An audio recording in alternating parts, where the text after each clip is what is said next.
What is going on, people? Welcome back to some more Indie Gaming League Fall Circuit 2020 action. We have a full slate of games tonight, 8:30, 9:30, and 10:30 p.m. Eastern Standard Time.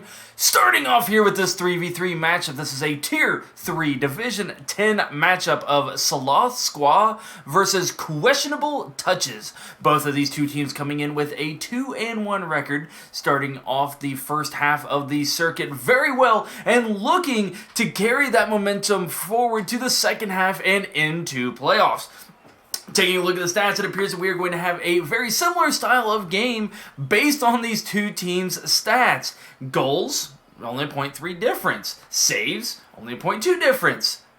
Assists, only a 0.2 difference. Both these squads playing a very, very similar style of game, and to see who can execute it best tonight.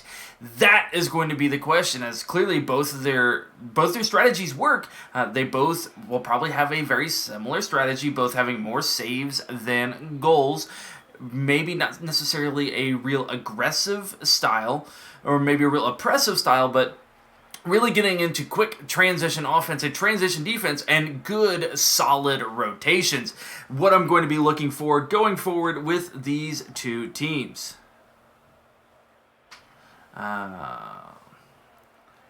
Give me just a minute. I am getting a message for one of the teams.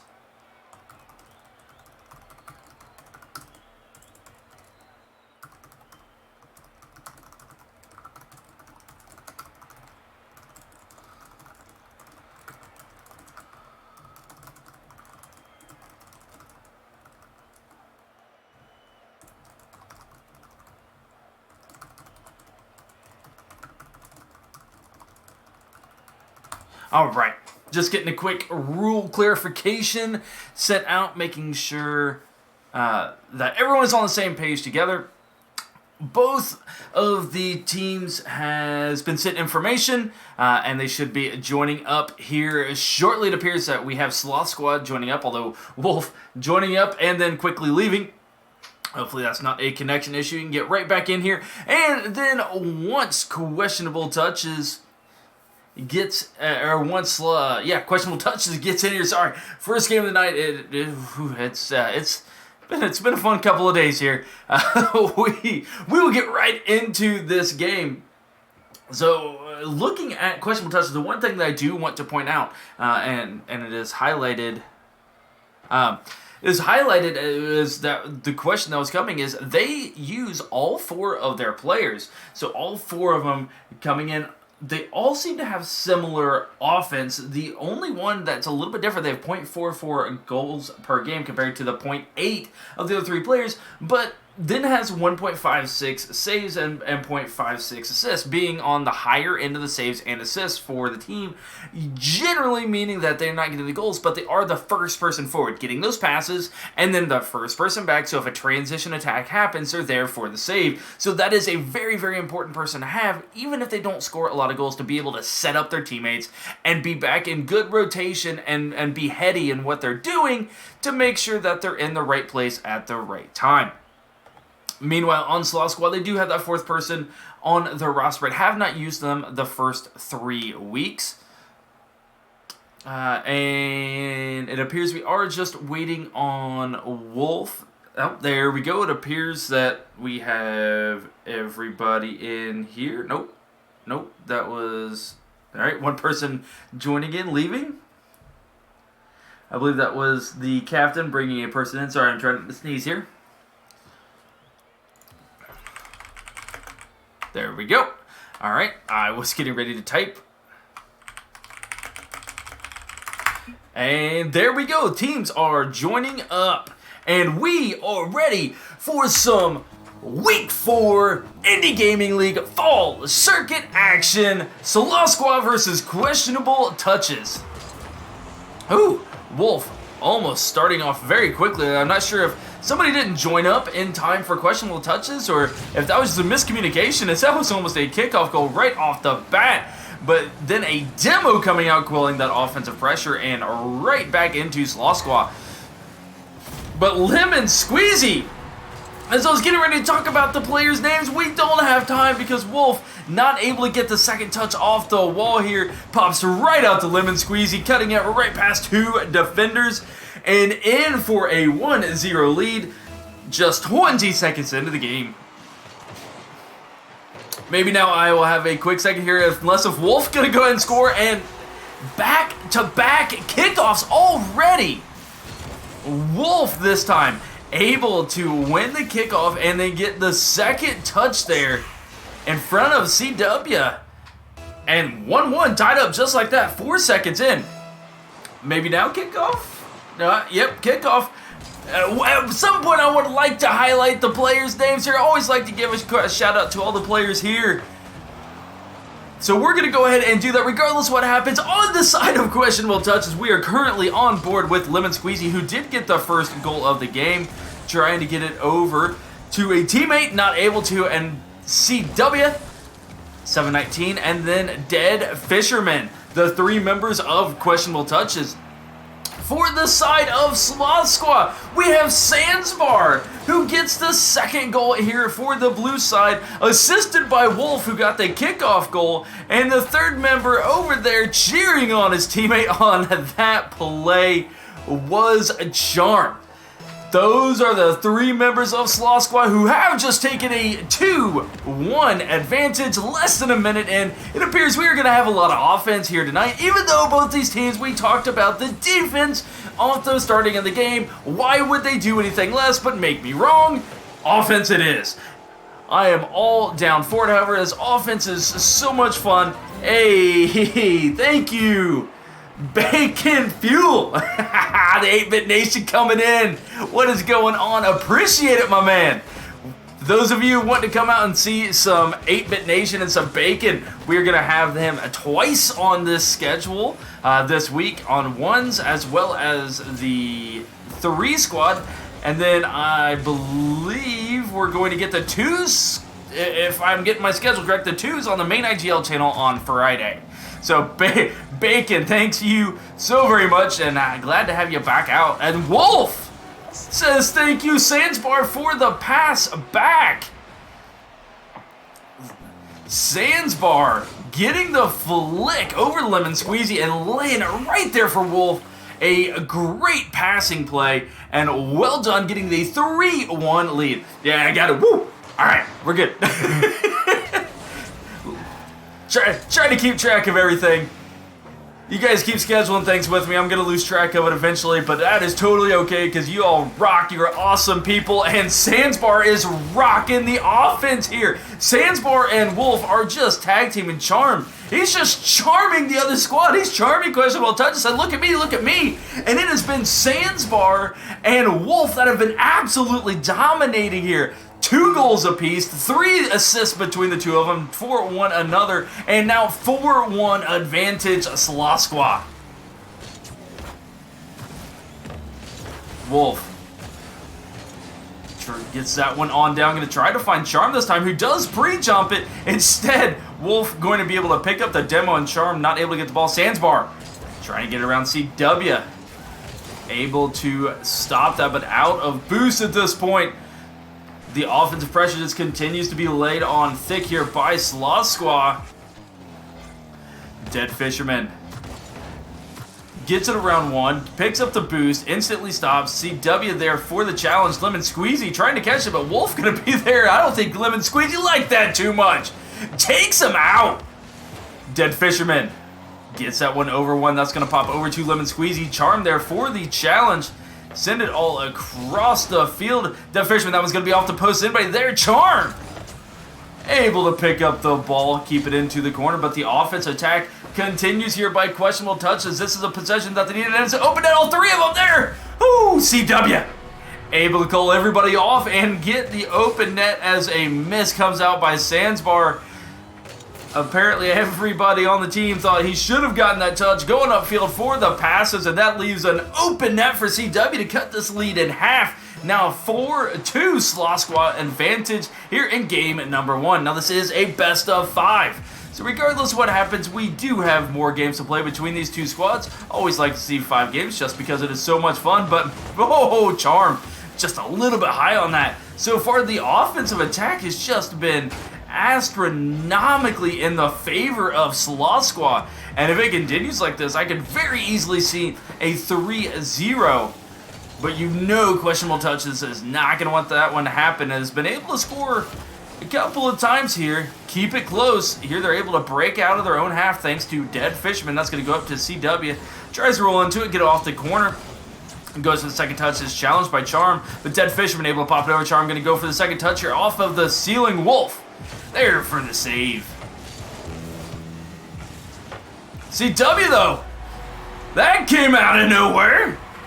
CW, lemon squeezy around the wall, and Wolf trying to clear it out, but CW, right place, right time, midfield, reading it, and all of a sudden, Questionable Touches back within one. Once again, why would I talk about anything else? Because they're gonna make a liar out of me. Questionable Touches, making a questionable call out of myself. But still down one, Sloth Squa still holding on, but definitely has got to start feeling the pressure at this point. No lead is ever safe, especially once you start getting into Tier 3.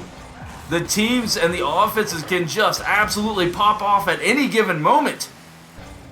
At the 1-goal advantage, 30 seconds left, Sandsbar going to try to add to it, get a pass off the back wall to Wolf, who puts the shot on net. And why would it be anything else? Sandsbar to Wolf, picking up the hat trick here.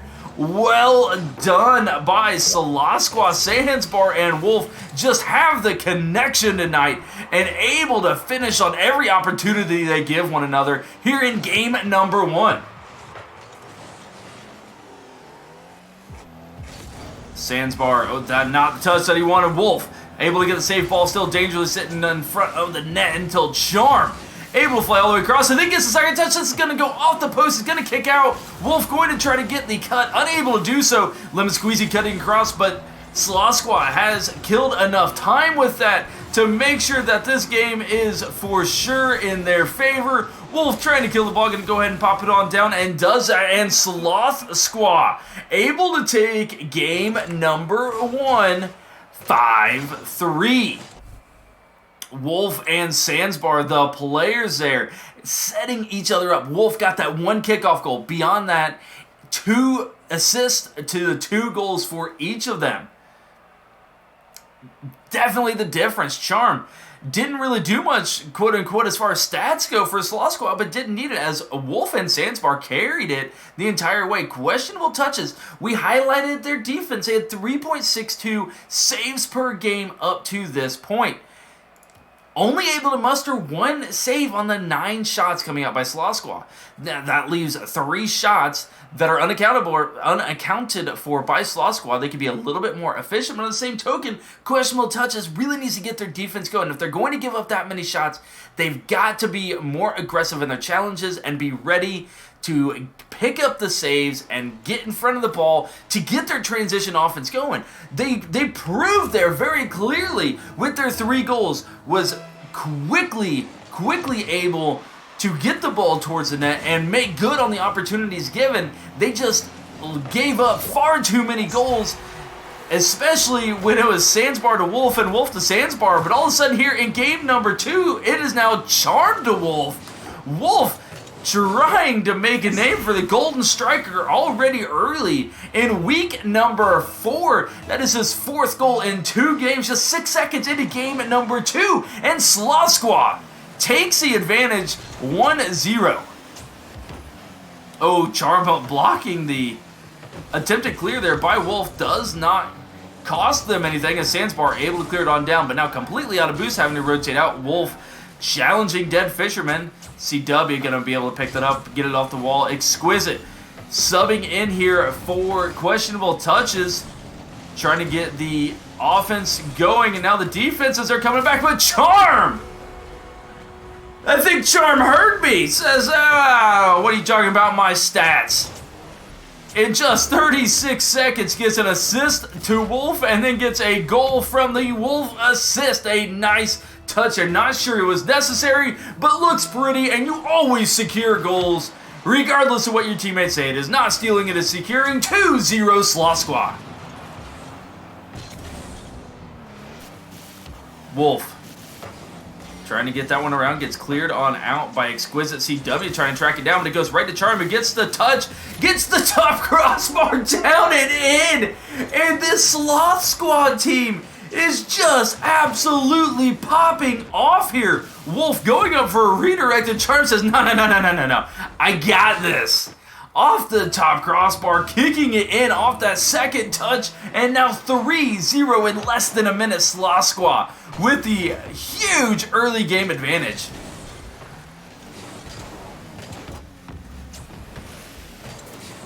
Wolf over to Charm, but CW going to cut that off. Wolf picking it back up, but it hands right over to Dead Fisherman, who's going to bang this off of the back wall. Sandsbar able to get the first touch. That's dangerous right in front. Wolf able to pick it up. Exquisite CW both rotating back. Exquisite going to be the first one there, but out of boost decides to not pick up the mid boost as Dead Fisherman ends up getting dead himself with the vehicle going boom. Quick 2-on-3, Fisherman able to at least get back and get that first pop. But Sandsbar keeping the offense going, trying to get it down to Charm. Exquisite going to cut that off. Goes off the wall to Dead Fisherman, puts this one on net. Sandsbar able to get the touch. CW and Wolf with the challenge. Exquisite and Charm now going up. That one going to pop off the back wall. Wolf unable to get the touch. Fisherman going to throw this one on net. No problem for the save by Charm.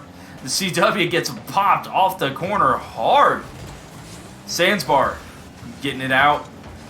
It gets the second touch, but all three members now in a little bit of scramble mode by Sloth Squa. Exquisite able to get it back. Wolf, good rotation back. Charm there to back him up as well. And this is what I was highlighting with the stats, as a rotational game is just incredibly strong by both of these squads, especially on the defensive front. Oh, but when things happen like that, that's the second time Questionable Touches has been able to take advantage of a miss. Charm not able to get that one cleared out, and Sandsbar trying to get the pop. Dead Fisherman reading him like a book. Gets the huge dunk, and the first goal on the board by Questionable Touches, as we have just hit halftime here in game number 2.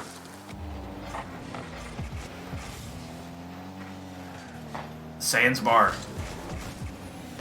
That one hitting the top corner, dropping on down. Charm able to get the touch, but nobody there attacking. Exquisite going to leave it for Dead Fisherman. Wolf over to Charm. That one's going to pop a little bit over the top of Exquisite, who gets bumped as well. Dead Fisherman, though, gets credited for a save. Ball just going back and forth in the corner here as both teams vying for position, but this could be an opportunity. Exquisite passing it on up. Charm cutting it off before W can get the touch. Exquisite pitching it all the way across, but a little bit too hard for any shot opportunity coming out. Charm. Exquisite colliding there right at the ceiling. That's going to keep the ball from going too far. CW able to pick it up. Gets one touch. Able to get the second. Dead Fisherman challenging Wolf, and that's going to pop out to CW. That shot's going to be wide.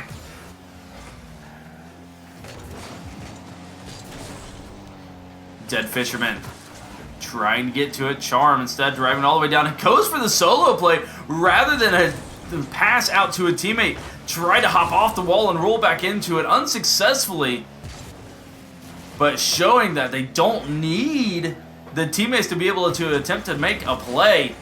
Charm there trying to get a demo play coming out after the pass. Instead, it's going to pinch on down. 2 questionable touches on offense. Charm all the way back. Sandsbar trying to get a redirect. A little bit off. Charm going to get the second touch. That's going to pop out to Wolf, who puts a shot on net. Exquisite able to get out of the net in time and pick up a save, but the offensive attack is not over yet. Wolf able to come in there by the pass from Sandsbar. Able to pinch that off of Exquisite. It hits the top corner and waterfalls straight down. Wolf able to read it, get it there in time, and gets the 3-goal advantage back for Sloth Squa. Now up here in game number 2, 4-1.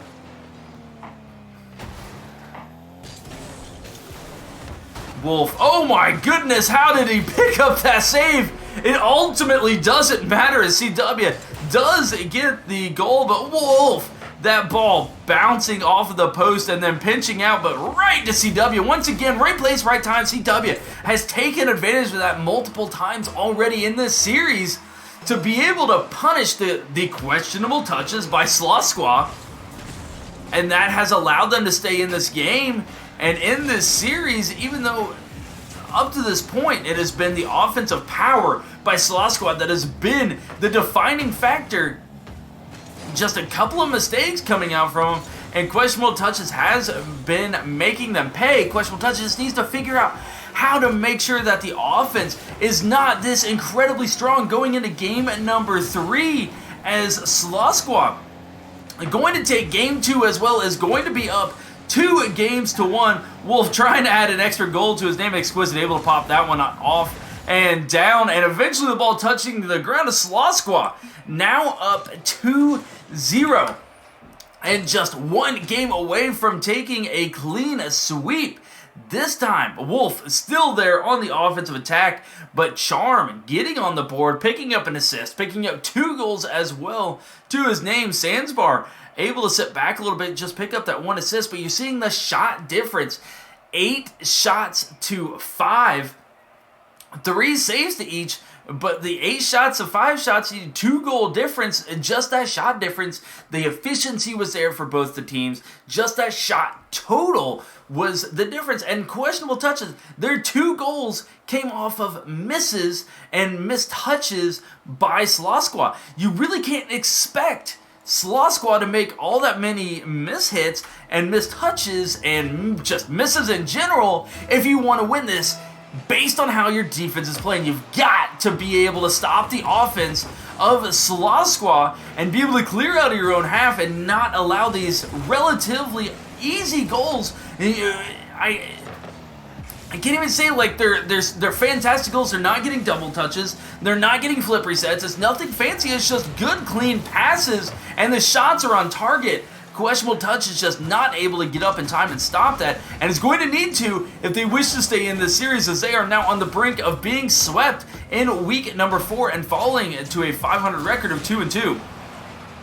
Wolf with the demo Fisherman. Ow!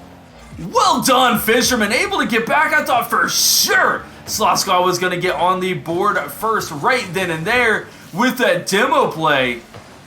But Fisherman able to get back, pick up the save, and keep this thing locked at a 0-0 as we have hit 1 minute played here in game number 3. Fisherman, good spawn there, able to pop it on out. Charm gonna drop it down. Wolf popping it up to Sandsbar, another demo. We're seeing a lot more demos come out here in game number 3 from both of these squads. Exquisite trying to get it past Charm, unable to do so. Charm cutting it side to side there. Exquisite not able to get a touch. Dead Fisherman right towards Wolf. That's going to pop out towards mid. That could be dangerous. Dead Fisherman keeping it there. CW going for a shot, unable to get high enough in time. It's going to pop into the corner, and it gets demoed by Wolf. But the offensive attack continues here by questionable touches. They know that CW is going to respawn back. They know they had that last guy back. Oh, Charm getting Goomba stomped, and then Demo trying to go for the redirect, and you're starting to see a little bit of transition in the play style by questionable touches, getting a little bit more bumpy, a little bit just bodying and demo happy, and just making sure that Sloth Squa is unable to do anything that they really want to and not have that team play aspect. If they take the member out of somebody that they're expecting to be there, you know, that's going to open things up. That's going to quell the offense. That's going to stop the shots coming in. And I like that strategy and that adaptation by questionable touches. It's just a matter of can they get enough offense and to be able to sustain this without making any mistakes and leaving an open net by missing a demo or chasing someone a little bit too far when they should be getting back in rotation. CW getting that around a Dead Fisherman. That one's going to go just off the post and out. Exquisite tracking the ball down, gets the save, and it pops right back out to Charm. He gets off the back wall to Wolf. Dead Fisherman there for the save. Defense coming in strong here by questionable touches, picking up multiple saves, and multiple demos continue to come out. Wolf going to throw this off the back wall, rolled into it, unable to get the second touch, leaving it there as he picked up a demo for Sandsbar. Sands getting challenged and unable to get that one on net. Paul pops all the way back down to the blue half. CW going to be the first one to pick it up. Charm, the pace of play has picked up by both of these squads. Neither team slowing down. Wolf going for a flick. Is Charm going for a demo? A fantastic job there. I believe it was CW able to avoid the bump and pick up the block at the same time. That is absolutely imperative, as either one of those being a misplay would have ended up at a goal. And speaking of misplay, guess who on the misplay by Sloth Squa? Sandsbar, a little bit too heavy of a touch here. It pops out to the side, and none other than CW. Right there for the shot. Makes good with 91 seconds left. Picks up the first goal for Questionable Touches, and they have their first lead of the series. No, I take that back. They did pick up the first goal in game number 1. I apologize. That is not their first lead of the series. Their first lead of the game. We'll just go with that. Charm getting that all the way across. Exquisite going to be the first one to pick it up. That's going to go right out to Wolf, Dead Fisherman. No problem picking up a third save for himself here in game number 3. Charm getting that off the back wall. Going to leave it there for Sandsbar. Cuts it behind CW, but a little bit too far to be on net. Wolf low on boost, now out of boost, going to get that off the back wall. Sandsbar and Charm both going up. Charm able to make connection, but the ball does go wide. Dead Fisherman trying to track it down, has 0 boost, gets the second touch off the wall. Does not have another. Charm going to be able to clear it across the box to Wolf. 45 seconds left to play. Yo, Llama, what is up? CW says what's up is a goal. Able to go all the way across east to west and back. And the ball ends up going right back into the net. Questionable Touches with a 2-0 lead. Now, for those of you with Chris Llama hopping in here, for those of you, as we are in Breast Cancer Awareness Month, Chris Llama, as a part of Shattered Dreams Esports SXD, go check him out. He is doing charity stream all over the place, and I believe all this week he's doing a charity stream, so you can go donate to Chris Llama on his stream, doing it for an absolute great cause, and you can do all sorts of crazy things to him just by donating him. Not only does it make it more fun and make him look like an idiot, but it goes to a great cause, and it is absolutely worth it. So go check out It's Chris Llama. Definitely, he does not pay me to do that, but he's doing a great job and a great cause, so have to give a shout out to him. Thanks for stopping by. Meanwhile, Questionable Touches able to come back here in game number 3 and pick up their first victory. Even he's wearing a parrot onesie next Monday on streams. See? There you go. Questionable Touches able to come back, and even though they gave up the more shots, 5 saves coming out, able to get those saves, able to be in the right place at the right time and figuring out where these shots are coming from. They're not necessarily looking at that first person coming in, but waiting on the passes, waiting on those shots to come in after the second and the third touch. And that is where they're able to pick up those saves. See if they're able to do that, and see if Sloth Squa doesn't change up their mode a little bit, as we saw the bump plays, the demo plays coming out by Questionable Touches there in game number 3. See if Sloth Squa doesn't start going for a little bit of solo plays, because if your team, the opposing team, is looking for those passes, you can catch them off guard by doing some solo plays yourself. Sandsbar trying to get, Wolf not able to get there. Yo, Llama, no problem. Thank you for what you are doing. It is an absolute fantastic job there. Oh, hang on. Sandsbar pinching it off of CW, and Charm with the booty touch, dropping it on in. Well done, Charm. But Llama, back to my point, what you are doing is fantastic, and I am working on following suit with you next month. So be looking forward to doing some charity streams myself next month. Getting work on getting hooked up with a nonprofit, and especially with some stuff that's going on right now with work and everything on that. I don't want to go into too many details, but definitely one that is touching very close to home right now. So definitely an inspiration in what you do, and I greatly appreciate the work that you are doing. CW, putting in the work here. Getting a save on that one, as that one should have gone in to all appearances, but somehow CW able to cut it all the way across the box, and now questionable touches. Back on the offense. Oh, with that miss right there, that's going to allow Charm to get to it. No, Dead Fisherman rushing. Gets the first touch, pops it off the wall. Exquisite keeping it there for Dead Fisherman. Gonna pop this one off the corner, looking for a teammate. Wolf and Charm going to combine. Charm gonna track this one down, gonna try to get it around to a teammate. Wolf gonna be the first one there, but CW sending it all the way across past Sandsbar. CW with another shot on net has been the one that you need to look out for if you are on the side of Sloth Squa, as CW has been on point with the shots and with the opportunities. Charm going to get this one off the wall. Oh, what a pass out to Wolf, but exquisite there for the save. Dead Fisherman trying to get a flick over Sandsbar. Able to get that one all the way across the box. Dead Fisherman popping it up. Wolf, Sandsbar, and W all going up for the hit. Colliding, ball ends up going down to the orange half, but instantly sent back as Wolf gets one off the corner. Charm able to avoid the bump there by Dead Fisherman and gets this one all the way back towards net. CW there for a relatively easy save. Gonna keep the ball out of the net, but still a 1-0 advantage for Sloth Squa. Wolf going to get this one around the corner. Sandsbar going up, gets the touch. CW picking up the third save for himself here in game number 4.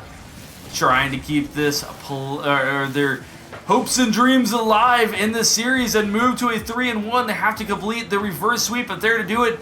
Did it in game number 3. Looking to carry that momentum in game number 4, but Charm absolutely setting up Wolf here. Just the nice little touch, exquisite, getting caught between attacking and going back. Wolf absolutely missile right over the top to the far post. Perfect placement and 2-0 Sloth Squa advantage. Wolf and Sandsbar double commit. Sandsbar absolutely obliterating Wolf. Charm in a 1v3 for a brief moment. Able to get it across the box. Sandsbar able to challenge that one. Gets it back the other way. And what was a dangerous moment for Sloth Squa. Questionable touches, unable to take advantage. That Fisherman tries to get a shot there, but Wolf able to stall the ball out and pick up the save. Net is open. Charm able to get there in time as that ball bounces off the post. Exquisite not able to put it on target. Charm once again trying to get that infield pass over to Wolf. Unable to do so. Wolf just a little bit too far forward. Sandsbar. 0 boost. Trying to get a block. Gets cleared on out. Dead Fisherman not able to get that touch. This ball's going to go over CW, who's trying to track it down. Ends up getting popped there by Exquisite. Wolf out to Sandsbar. What a pass. But turned away quickly. Exquisite now. Going to get this one off the wall. It bounces right out to Wolf. And you just see basically a hot potato game. Just keep away is the name of the game for Sloth Squa. Up 2 goals, 30 seconds left. Don't necessarily need to score, just need to make sure that the ball does not get behind them. They make good solid touches, and this series will be theirs for the taking. Charm unable to clear that one over. Exquisite, but does get the demo. Sandsbar gets the first touch. The ball's going to bounce out towards midfield. Questionable touches, needs something immediately, and then a kickoff goal if they wish to stay alive. Wolf able to pick up the save though with Dead Fisherman getting the shot, and that will do it. Sloth Squa trying to add one more goal to their totals here. Sandsbar going up for the touch. Does get him a Dead Fisherman there for the save. Exquisite going to pop it on down, but nevertheless, Sloth Squa able to take game number 4 and take the series 3-1. Doing it once again with the offense. Both teams high on the defense. 5 for Sloth Squa, 6 for questionable touches. However, look at the shot difference. Questionable touches had 6 shots, 5 of them were saved. Sloth Squa had 10 shots, 6 of them were saved. that offensive difference, that shotgun method of just continuing to fire at it. You see both goals were assisted once again by Sloth Squa. We saw that awesome booty touch come out by Charm, just sending it on back from the pass from Sandsbar, and then the infield pass, Charm to Wolf. The efficiency that Sloth Squa was able to pass to one another and find the teammates, just absolutely incredible, and the dominating factor here in this Tuesday night Week 4 game.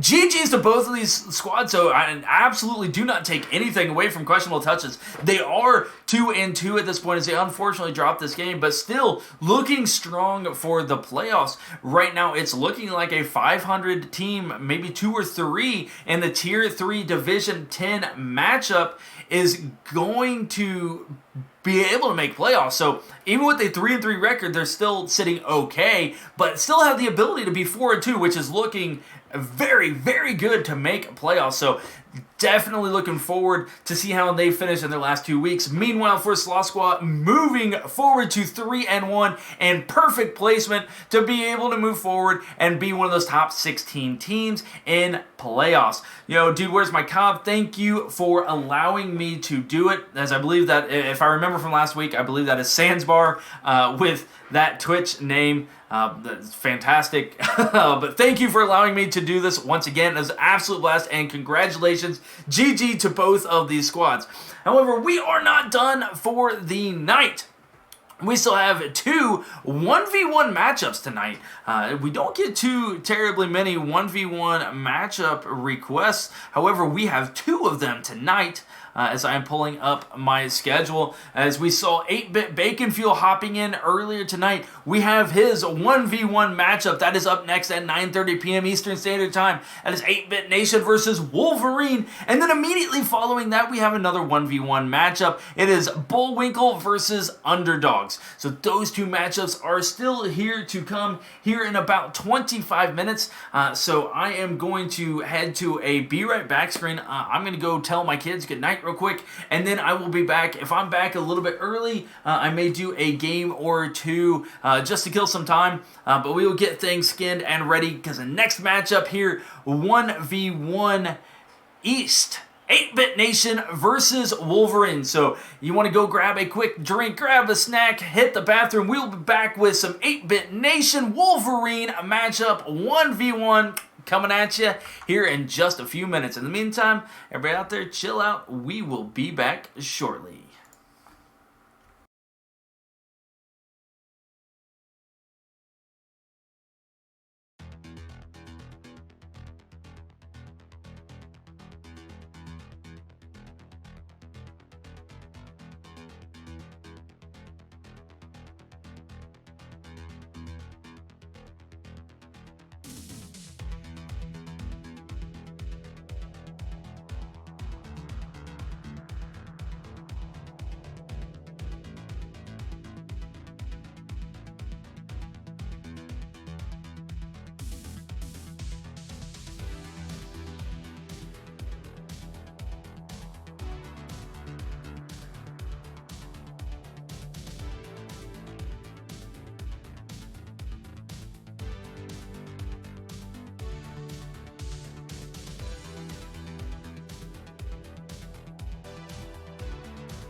All right.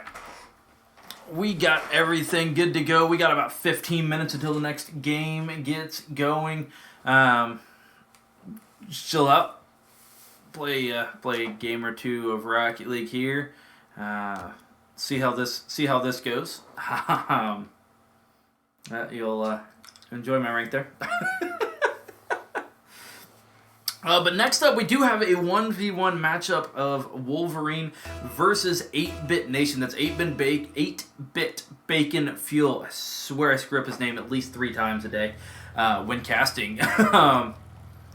That's coming up here in about 15 minutes or so. So until then, just going to chill and play some Rocket League. Enjoy you peoples with me tonight.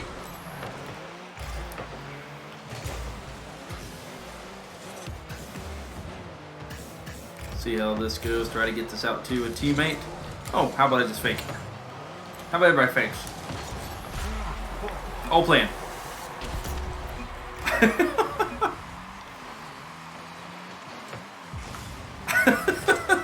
All of the fakes in the world. Oh my gosh.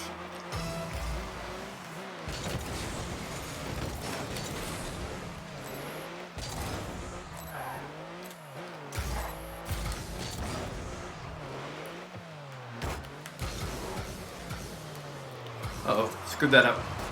Screwed that up, Major. Woo! Spawn for me. Spawn for me. Dang. Challenge that. Thank you. Oh my gosh. Can you tell I didn't warm up? This is why you warm up, folks. This is why you warm up.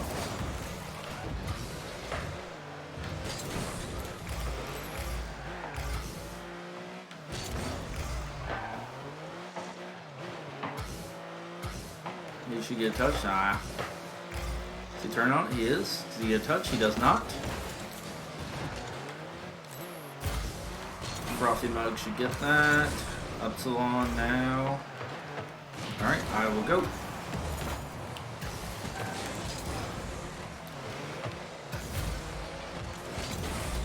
I need to get away.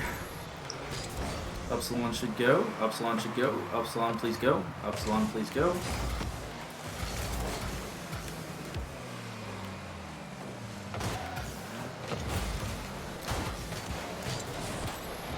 Oh, yeah, I got enough of them.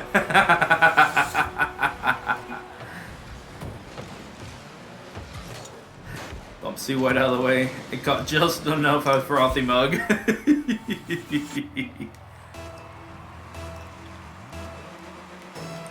Alright, I need to follow. Keep that away from him. Don't get dunked back. Upsilon go. Nope. Alright, he's going back. Ooh, he's got this. I will turn. Oh. Let's hope that was going to waterfall down. Come on, kick it up here. Not as powerful as I would have hoped. Upsilon go. Braun has to turn. Thank you. Alright, I got. Back passing it on back. He was not ready for that. I don't blame him one bit. Alright, two teammates on the right. Go to the left and get demoed. Upsilon's turning. I should wait. Go for it. All you. Open it. Nice. Getting carried.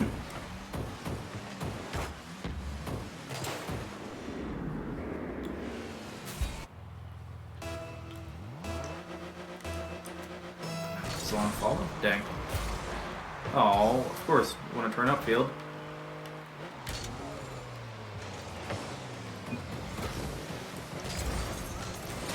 Huh.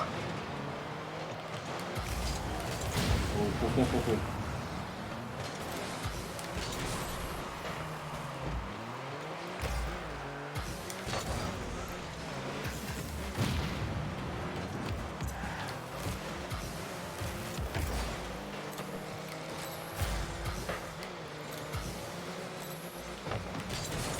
Got bumped out of there. Did that boost for my teammate.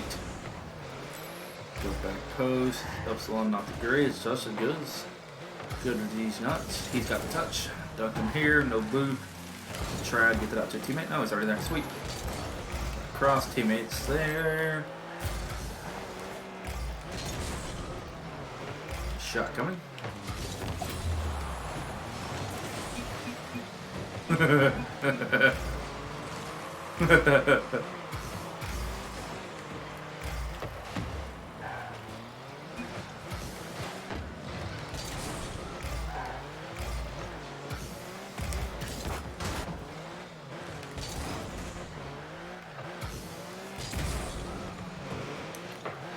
These don't turn.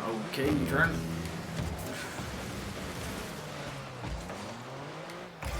Nice. And they're yelling at each other.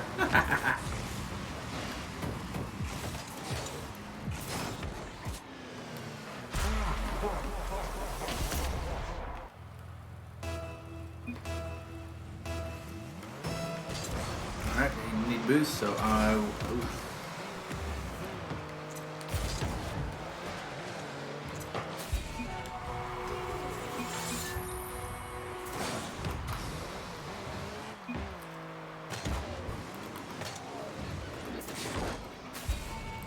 Just like that. You gotta trust your teammates. You gotta trust your teammates.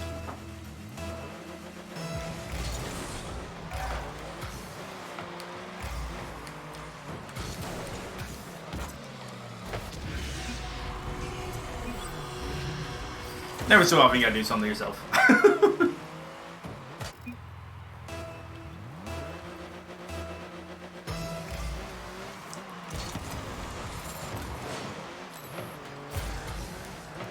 Oh my gosh. Oh. It has just gone to absolute crap for the other team. I kind of feel bad, but at the same point, they can surrender, so I kind of don't.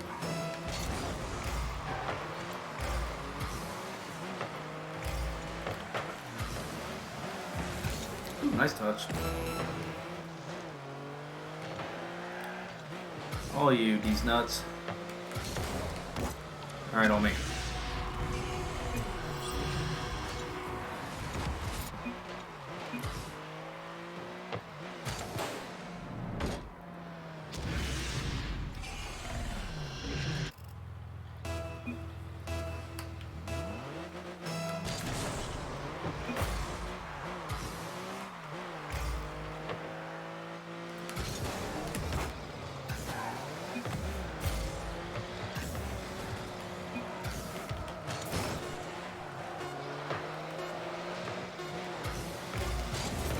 No! I tried to steal it. Secure it. Sorry, I tried to secure it.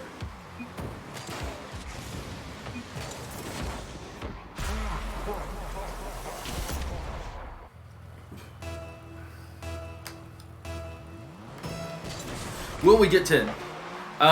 We're just killing time before the next game, Terraria. Bacon Fuel will be on here shortly.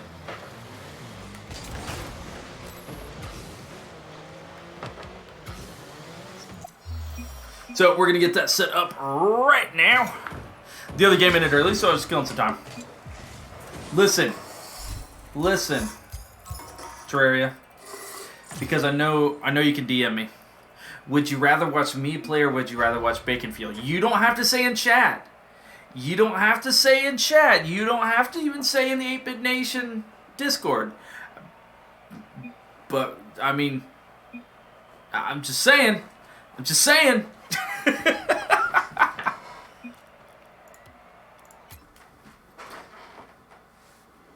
Alright, let's go ahead and get that set up here.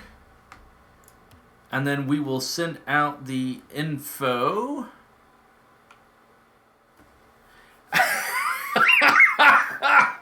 Discord rules on the line. Like I said, I won't say anything, Terraria. You can direct message me. I'm just saying. You can direct message. You can say Bacon Fuel in chat here, and then you can DM me how you actually feel. That's all I'm saying. I won't tell them anything. Alright, let's create a match here.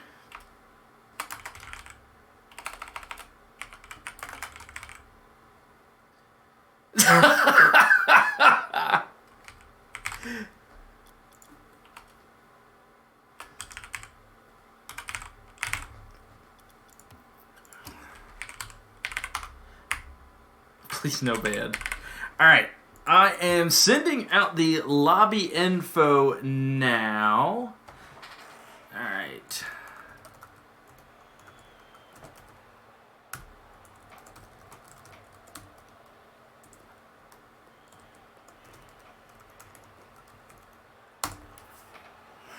Lobby info has been sent out. Tonight, we actually have 2 1v1 matchups to see tonight, which is a rarity. I don't get a whole lot of 1v1 matchups. But we have 8. The first one is 8-Bit Bacon Fuel versus Wolverine. 8-Bit Bacon Fuel, part of 8-Bit Nation. Both of these players coming in, we have played 3 weeks. This is now week number 4. Both of these players are 3-0. Somebody has to win tonight. Somebody has to lose tonight. Looking at the stats, Bacon Fuel has the higher stats. Now, is that because he's more aggressive? I don't know. I don't know. I've seen Baconfield. I have not seen Wolverine before. Wolverine could have just gotten a few scores and has played the possession game. Slow things down. Go for the flicks, go for the double touches, go for something a little bit more fancy, but doing it slower. Meanwhile, Baconfield could just be in your face all the time and get quick goals, but at the same point have to rush back down, and that's where the saves can come in. Interested to see how these two players match up tonight. Like I said, the undefeated season is on the line here. All right, this is Tier 6, Division 6 matchup of these two players. You can't win them all if you don't win the first one. And they've won the first, they've won the second, they've won the third. Week number 4 here. Who is going to stay undefeated? I know Baconfield throwing the bacon out there in the chat is obviously cheering for himself. But for the rest of you out there, I'm quite interested to see how this one matches up. Will it be the slow, methodical pace of Wolverine, or will it be the in-your-face, I'm going to go at you, I'm going to hit the ball, I'm going to hit the ball hard, and I'm going to beat you to the next touch of Baconfield? We are just waiting on Wolverine to join up. Once that happens, we will get good to go. The game isn't slated to start until 8:30 p.m. Eastern Standard Time, which, according to my clock, is still in 1 minute, so it's not even actually scheduled time yet. I know we opened up the lobby a little bit early here, but no big deal. Can't cheer from don't have an emote. Well, you have emotes, just not that specific. You don't have the bacon emote. And Wolverine has joined up. Players should be able to join their teams, and then we will get ready to go.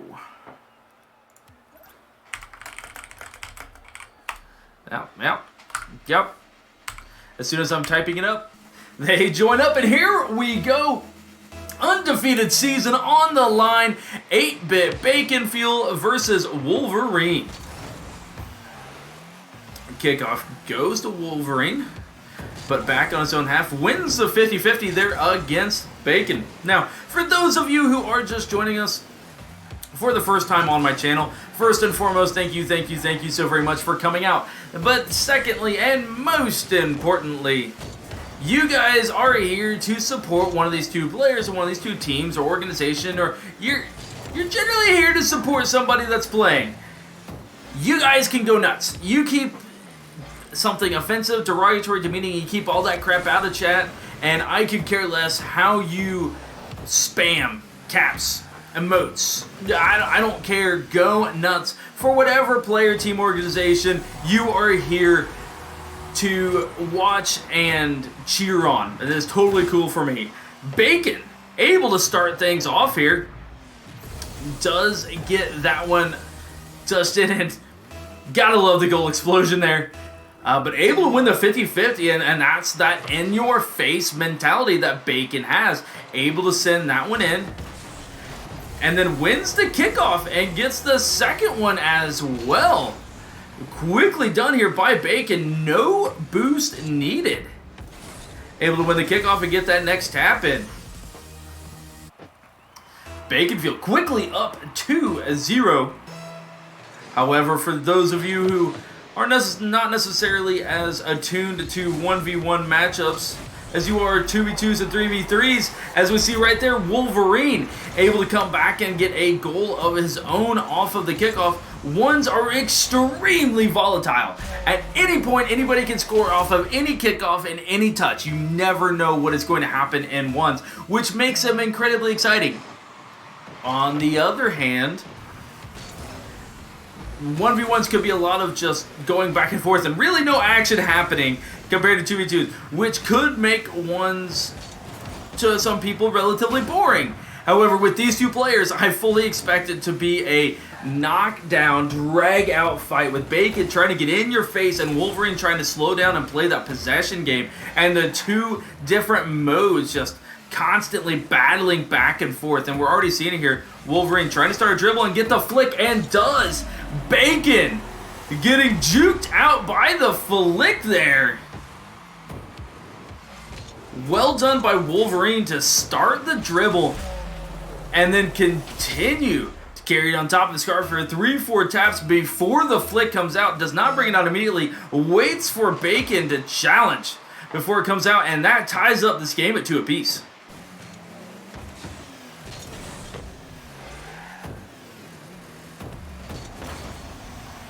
Bacon able to at least challenge that, but still stays in possession of Wolverine. And Wolverine able to put the next one on target. It ends up going off the top of Bacon's car, but does not matter as the momentum continues to carry towards the net and send it on in. Wolverine now with a 3-2 lead after a quick 2-0 lead from the start of this game from Bacon Fuel.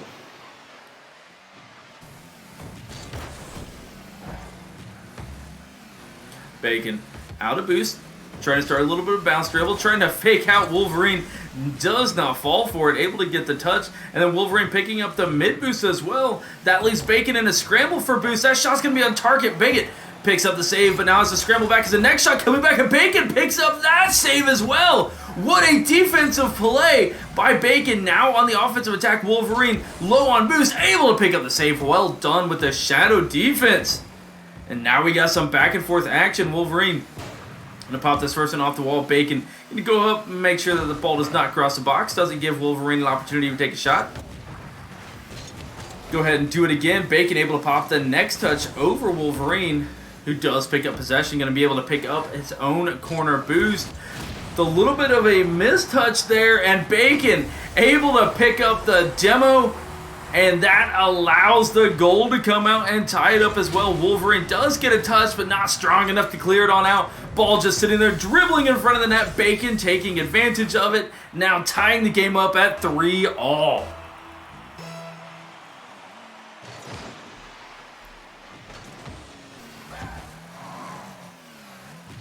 Bacon gets the first touch. Waits on Wolverine to get a touch there, and that's going to allow the goal. Well done. Mind games coming out by Bacon Fuel here.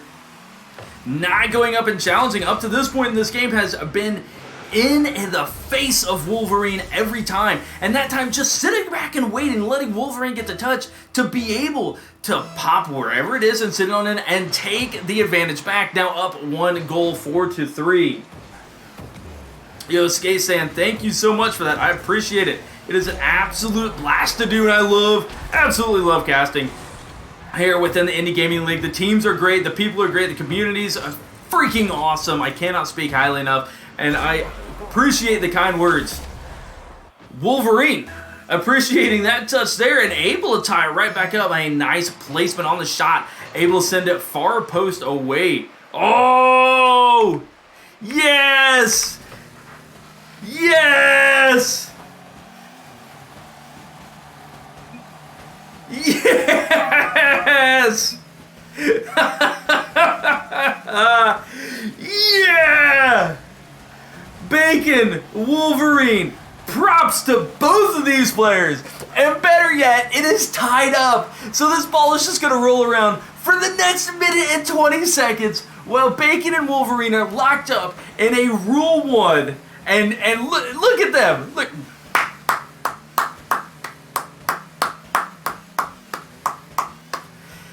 Absolutely fantastic. I love it.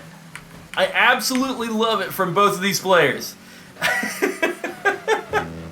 Just sitting here letting the Rule 1 play out. For those of you who are unaware of what a Rule 1 is, a Rule 1 is when you get locked up head to head. And the rule of Rule 1 is that you do not break Rule 1. The only way you can break Rule 1 is if somebody comes up and hits one of these two players, which is generally frowned upon, but it is accepted, but that is the way that a Rule 1 can be broken.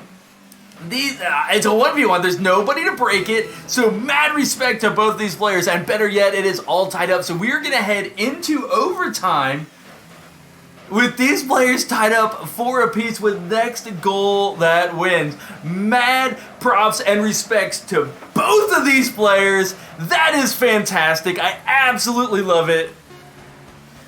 As they're just going to... Now, if you want to... Bacon's winning the tug of war here. Alright, Bacon is winning the tug of war, but that doesn't matter as we are now headed into overtime. Yeah, Terraria had one for 20 minutes. Not to be, as this one happened during the regular time frame of the game. And now both of them, oh, and Bacon with the mistouch, and after a almost 2-minute Rule 1, Bacon getting that touch, it pops just a little bit too hard off of the wall, and Wolverine popping it in. It takes game number 1.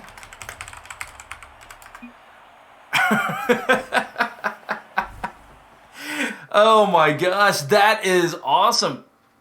Looking at the stats here quickly, a little bit less to talk about in 1v1 than in other games, but 5 goals to 4. 7 shots coming out for Wolverine, 2 saves, every single shot on target. Bacon Fuel had 1 shot that is unaccounted for. 8 shots, 3 saves, 4 goals. That is only 7 of the 8 shots accounted for. That 1 shot that ended up being a shot on target and did not go in the net, was not saved. The difference in the game, the efficiency. Wolverine, just that little bit more efficient, allowed game number 1 to go in his favor in overtime. See if Bacon's to be a little bit more efficient here. As we saw, I talked about it early, how volatile the ones is. Bacon took a very quick lead, and Wolverine snapped back with 4 consecutive goals. Bacon able to tie it back up, and then just 11 seconds in overtime, able to take game number 1. And I should put that up on the scoreboard. Able to take game number 1 here in 12 seconds. Bacon firing right back. Yep, Skate, thank you. I realized it as I was talking about game number 1 winning. Thank you for keeping me honest. Wolverine able to get this one by Bacon and then steals a boost. Bacon could be relatively low on boost here, but does get the first touch, gets the second touch. That one ends up popping out towards mid. Both players appear to be doing a little bit of gentleman's agreement, pick up some boost before heading back towards the ball. Wolverine now going to be headed over to Bacon. Wolverine going to pick this right back up, going to put this one on net. It's going to be a little bit high. It's going to post down and just go in. Wolverine able to get this one to go in somehow. Top crossbar down, and then in, tying this game up at 1 apiece.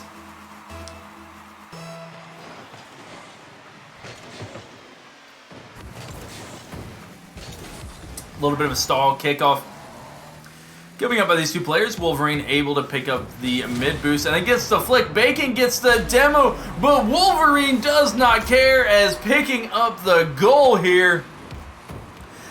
Quickly taking a 2-1 lead. Once again, a nice flick. That is the second time Wolverine has gotten Bacon on that shot specifically. And takes a 2-1 advantage here in game number 2. Once again, an extremely even. You cannot have a more even kickoff. Both players flipping at the same time, bouncing off the ball in the same direction.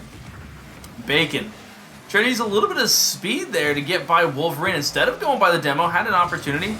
Might have still been on ball cam and just be looking at the ball. Didn't realize Wolverine was right there. Could have made it a little bit of an easier goal. Instead, Wolverine now going to take advantage and go for the flick once again. Bacon able to get this touch, but it's still going towards net. It's going to at least be a little bit wide. As Wolverine able to steal the boost. Bacon trying to cut that at the last second. Wolverine with plenty of boost has an open net and will take advantage and takes a 3-1 lead with 3:18 left to play here in game number 2. Bacon trying to get a cut past Wolverine at the last second, but with no boost, unable to get there in time. Wolverine taking advantage and now looking strong in game number 2 after giving up the first goal. Bacon, oh, just can't get to the ball in time after the kickoff. Does get the bump, but then steals the boost. Going to go ahead and carry the ball all the way back, picking up the boost along the way. Wolverine could only have pennies at this point. Still had 40 boost, had an opportunity to challenge. Ball pops all the way back down to his half. Let's slow things down a little bit, pick it up. Bacon, after that heavy touch, going to instantly challenge, as expected by Bacon. The aggressive nature Feast or famine by Bacon. We have seen how quickly Bacon can score. We've also seen how quickly it can give Wolverine an open net, and Wolverine has made good on every single open net that has been handed to him. Extremely, extremely efficient in his gameplay. But Bacon able to take the advantage of the mistouch here by Wolverine. Wolverine trying to catch that, throw it back into the corner. Just a little bit off on that catch, and Bacon Fuel there for the goal, bringing it back within one right as we have hit halftime here in game number 2. Wolverine able to win that kickoff, but the shot just a little bit wide. Oh no, Bacon! I don't know if he realized how much time he had for that, but throws it down and is inaccurate with the shot.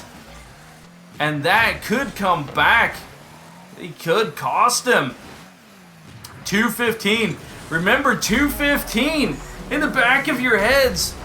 Bacon should have tied this game up at 3 apiece. Instead, Wolverine able to get back in time, pick up the save, and then turns it right around, picking up a goal, and now up 4-2.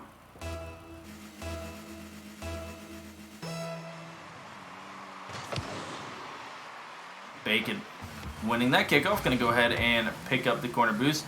Decides against an air dribble, instead going to come down and try to get a bounce shot, but it's challenged by Wolverine, who wins that 50-50. Bacon able to get enough of a challenge there to pop it all the way back, but Wolverine going to be able to pick up all the big boost pads on the way down to the ball, meaning Bacon has no opportunity to attack after just picking up a penny or two. Able to catch just enough of the ball there, but ball still bouncing in front of that. Bacon going to be the first one up, going to be able to get that touch. Goes off the corner. That gives Wolverine an opportunity. Going to throw this one on net. That one's going to be high and just a little bit thin. Bacon has decided to go for an air dribble. No, just goes for a shot and a double touch. Doesn't get down in time, and that's going to give Wolverine an open net. That one's going to hit the post and just go in. Wolverine once again, open net, taking advantage. Bacon not landing cleanly, unable to get back in time. And Wolverine making good on the opportunities at hand. Now up 5-2 here in game number 2.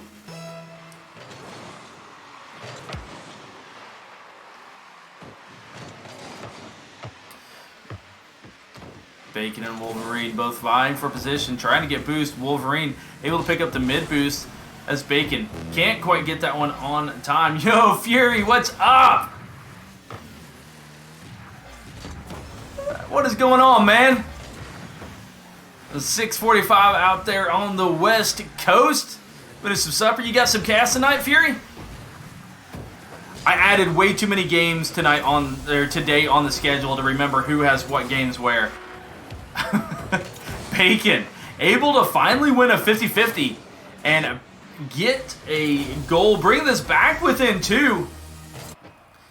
Definitely not out of it by any stretch of the imagination. We have seen how quickly Bacon can score. Able to win the kickoff, pick up some boost. See what his game plan is this time. Going off the wall, going to go for a bounce shot. Just throw it at the net instantly. Test out the defense of Wolverine. Wolverine up to the challenge. Bacon trying to cut this one all the way back across. Unable to do so. Wolverine going to go for an air dribble. Gets the first touch. Does not have the boost to go back for it for a second one, but instead just continues to bully out Bacon. And Wolverine just playing keep away at this point with 10 seconds left. I'm not sure Bacon has enough time at this point with Wolverine on the attack. Gets demoed. Bacon going to try to get one more goal for the road here. Going to go for a little bit of an air dribble. Gets the touch. It's going to drop down early. And Wolverine going to take game number 2, 5-3. Wolverine, 8 shots, 5 goals, 2 saves by Bacon Fuel. Meanwhile, Bacon Fuel, 7 shots, 2 saves, 3 goals. Only 1 shot unaccounted for by Wolverine, 2 shots unaccounted for by Bacon Fuel. And remember, at one point, Bacon Fuel probably should have tied up the game at 3 apiece. That was at 2 minutes and 15 seconds. Wolverine was up 3-2. An open net had presented itself, given itself to Bacon Fuel, and it instead bangs it down and unable to score that goal. It turned right around. Wolverine increased the lead to 4-2. And here we are. Wolverine up 2 games to 1. Oh, you finished your 6 p.m. You don't have any more tonight? I guess I do have my schedule right here. I could look it up, couldn't I? Tuesday. Yeah, you're done. Awesome. How'd that go? 3v3, Tier 2, Division 2. Oh, those are fun to cast. Tier 2 are always fun to cast. I mean, they're all fun. But, you know, the higher rank you go, the more quote-unquote fun stuff that you get to see and cast. Wolverine, once again, making good on the open net. Bacon, unable to get that touch. So how'd the cast go, Fury? Go all right? Good game? Good series?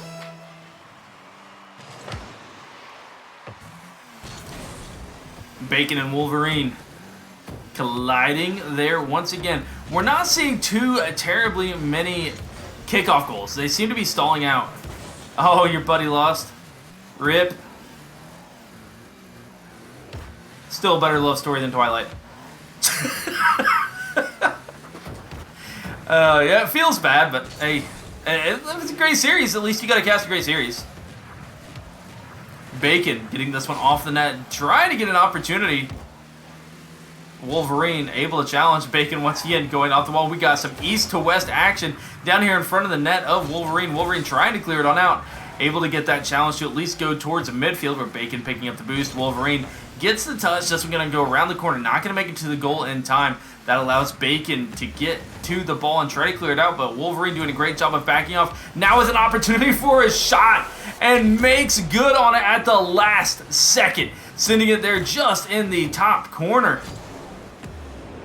Well done, Wolverine. Now up 2-0 here in game number 3. Looking to make a clean sweep of the series. Baconfield needing to get some offense going here in game number 3 if he wishes to stay alive. Take game number 3 and move the series on.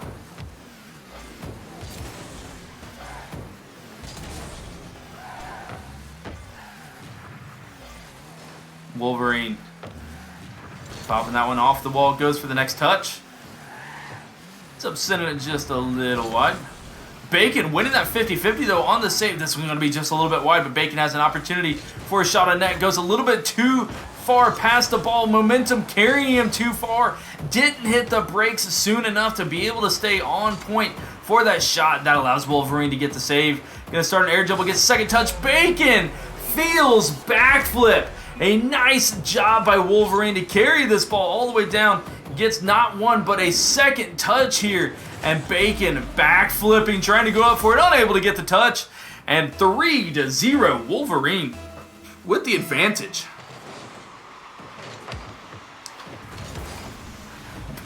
Both players sitting there slapping at the ball. That might just go in for Bacon. Oh, it's going to hit off the post. Wolverine is still out of boost, though. Baconfield able to pick up the boost, gets this one over Wolverine, and gets the... there you go, Bacon! Just what the doctor ordered. Able to get this ball over Wolverine and have the boost to avoid the bump and walk the ball on in. Now 3-1. Wolverine still with the advantage, but Baconfield able to at least break the ice. And now just down 2. Bacon. Send that one around the corner. Wolverine, no problem, clearing them out. Bacon, right back to Wolverine. Wolverine, we've seen this. Here comes a flick.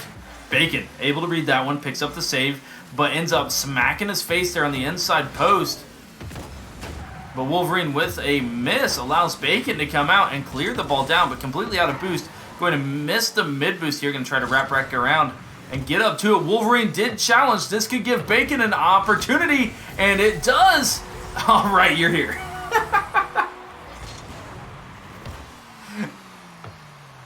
Baconfield right here as well, able to get that one in and send it in. Yeah, I don't care. It's all good. Yeah, listen, I did that to one of my students last night. We were talking on Discord, and I was playing ranked and trying to type in between goals. So he'd have like 3-4 minutes. He'd ask me a simple question and wait 3 or 4 minutes. Thanks. Wolverine losing the 50-50 here, and then Bacon. First one to the ball and able to tie this game back up. We've had 3 goals by Wolverine, answered by 3 unanswered goals by Bacon. Tied back up. Will we get another Rule 1 to send us into overtime? Wolverine with a shot opportunity. Bacon going to be able to get to that one.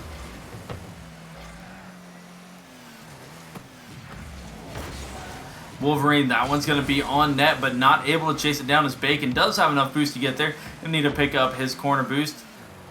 Deciding to let this ball fall. That gives Wolverine the confidence to come up and attack. Gets the first touch, but Bacon spearing it. Able to send it all the way back down. Wolverine winning that challenge. Going to track this ball down. We are still knotted up at 3 apiece as we quickly come to 1 minute left to play here in game number 3.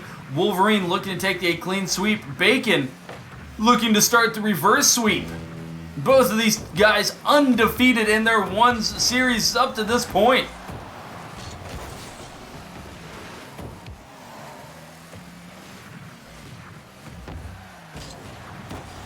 And Wolverine going to take the lead here with 46 seconds left.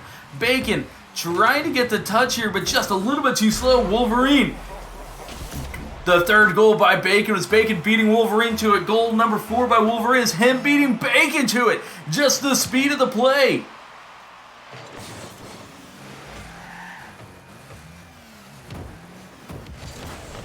Bacon able to get that one over Wolverine, who does get the touch, able to pick up the corner boost. Dangerously taking it across the box, but does pick up a 50-50 win.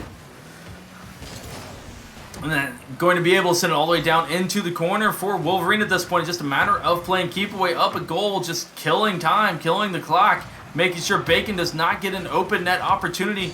Bacon going to go for an air dribble. Going to need to cut this one. Going to have to go for a double touchdown. Wolverine almost putting it in on himself. Bacon trying to get that touch over Wolverine, not to be. Bacon having to keep this ball up. Wolverine can just let the ball drop. Instead, gets demoed, and Wolverine is going to take a clean sweep here. 3-2-0. Taking game number 3, 4-3. Wolverine, once again, the efficiency. 7 shots, 3 saves by Bacon. The other 4 were goals. Bacon fuel. 4 shots, 3 goals, 0 saved. That little bit of efficiency difference. That was the difference in the games. Bacon Fuel had 1 or 2 more just unaccounted for shots than Wolverine did. And we saw how close the series were. That efficiency allowed Wolverine to take this, and nothing to take away Wolverine. Any opportunity given, he made good on it. And that is what carried him to a 3-0 victory and moving forward to 4-0. Nevertheless, both of these players are still looking very, very good and very, very strong into the rest of the season and the playoffs.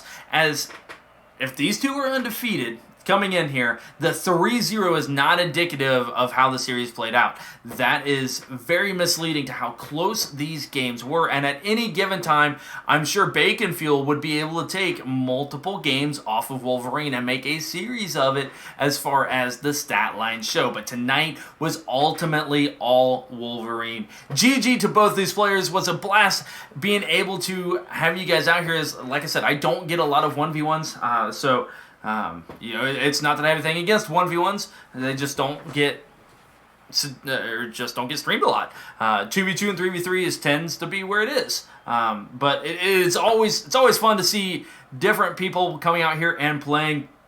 So thank you guys so very much for allowing me to cast this and for everyone coming out and supporting these players.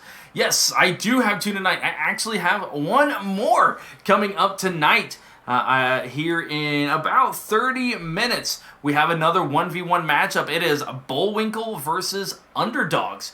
So we are going to reskin everything for that real quick. Actually, you know what? We're not even going to do that. We're going to go ahead and we're going to play some more Rocket League. So if any of you peoples out there, if you guys want to play Rocket with me, let's play Rocket, guys. if any of y'all want to play Rocket League with me, I'm more than happy to do any ranked games, any casual games, whatever. I do not care. Fury says he's down. We can play Rocket. Yes.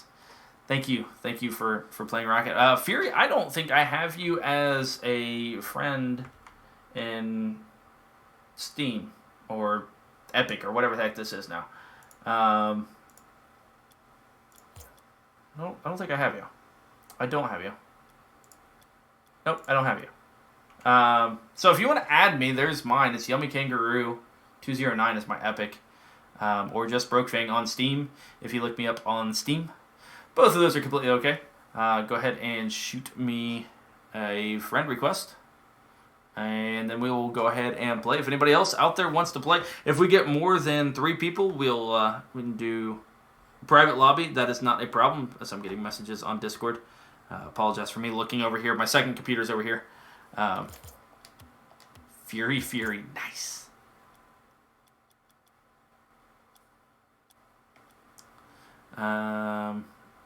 And we will we will get going with it. So give me just a minute here. Make sure that I read this message before I do anything else.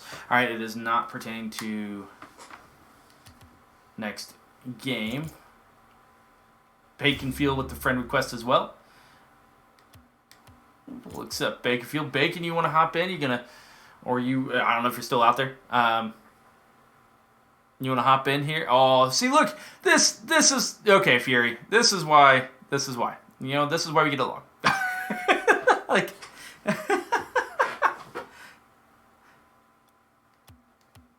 Roger that.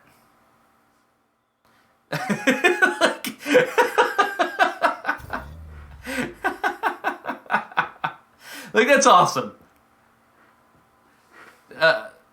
No, we're not. Why would we change? Why would we change? Come on. That's fun right there. Oh my gosh. I'm going to go ahead and I'll hop in the... because we have shame. I'm currently in... I hope I'm not doing kickoff. Is this alright? Yeah. I'm in the community voice channel in the IGL Discord. If you guys want to hop in that, great. If you don't, so worry about it. I won't even wear matching outfits. Well, I'm not your wife.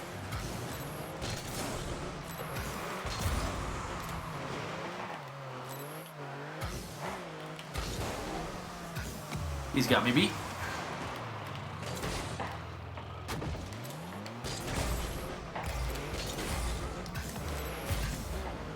Go ahead, Fury. Ooh. Funny with the touch. I got this one. No, I don't have this one. I'm faking. Oh, I hit him. Oh, did I hit him? Dang it.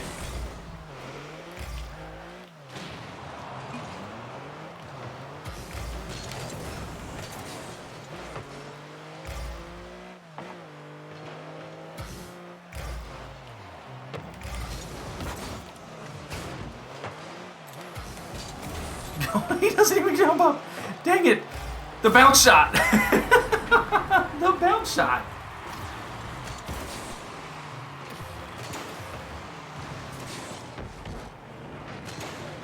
Oh, I'm getting more messages on Discord. Down.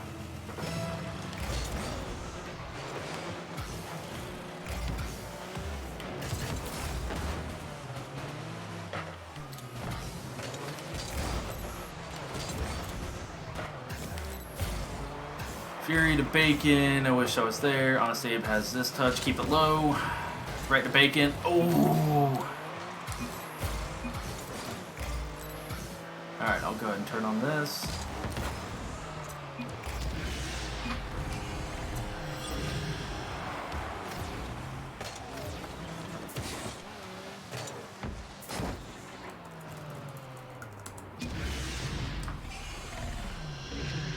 Yeah, I don't know, Bacon. I'm cool with it.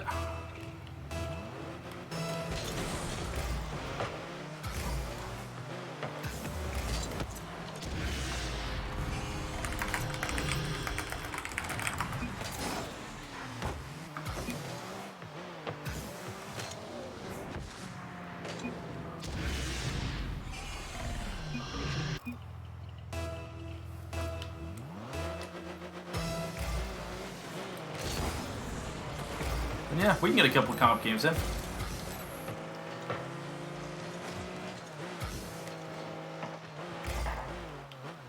Fury. Across. Oh. Across? Oh.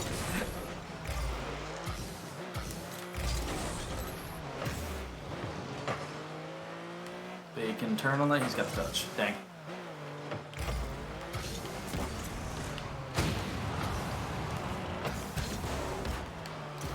Only had boost.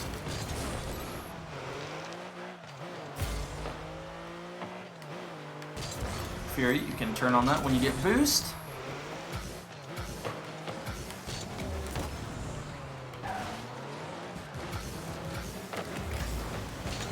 Oh, you didn't touch it!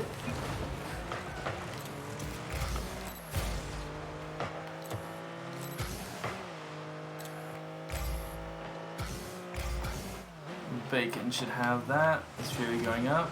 Yeah. Honest Abe should have that now, though.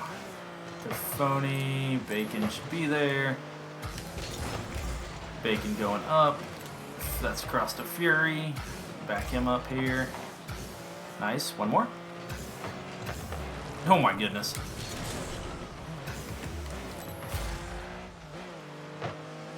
We'll turn on this. That's going to bounce off hard, though.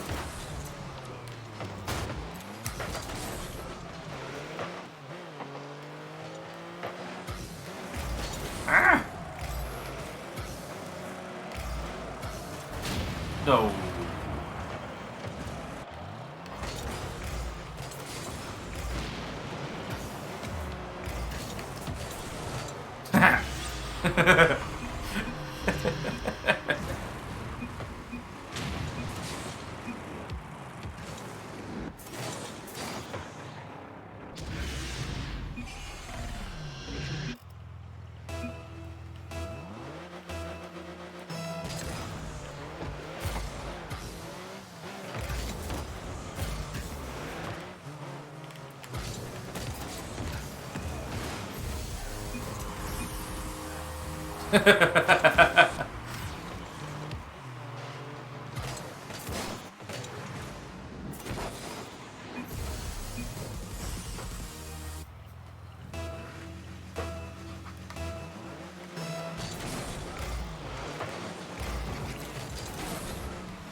Yeah, I don't know what that goal explosion is. My students saw it earlier today in practice, but couldn't tell you what it is.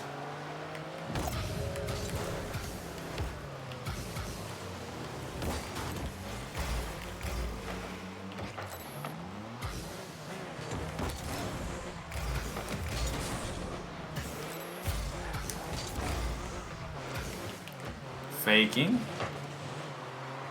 That's one I'm faking to get some more points.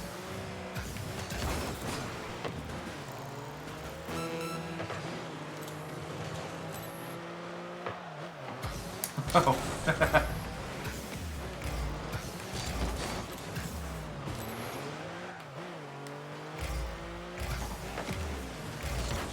Oh.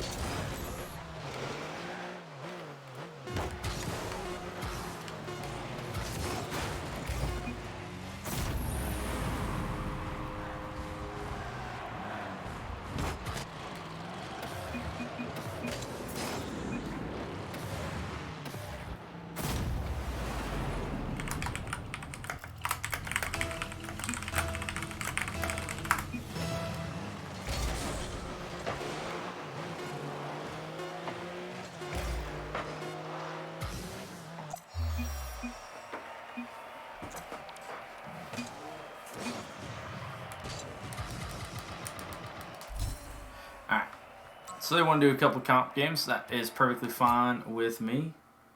It stole my shot. I was just going to go for a fancy ground bench. I was going to screw it up. How about that? Alright. Here we go. Let's see how this goes. It's going to be interesting, that's for sure. Fury, I don't know what you... I guess I'll be able to see it here. I have Bacchus mod running. What's Fury's rank? 1296. What's that? C2?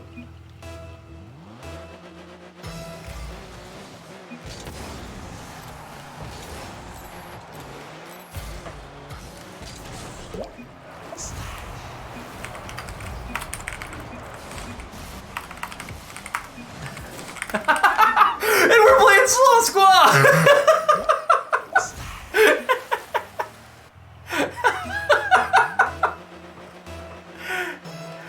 Oh my god! What are the odds? What are the odds? It is Sloth Squa! It's Sloth Squa!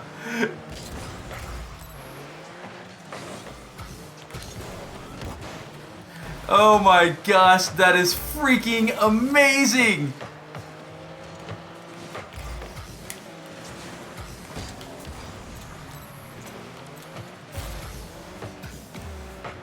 Oh. I cannot believe that we're against Sloth Squa right now.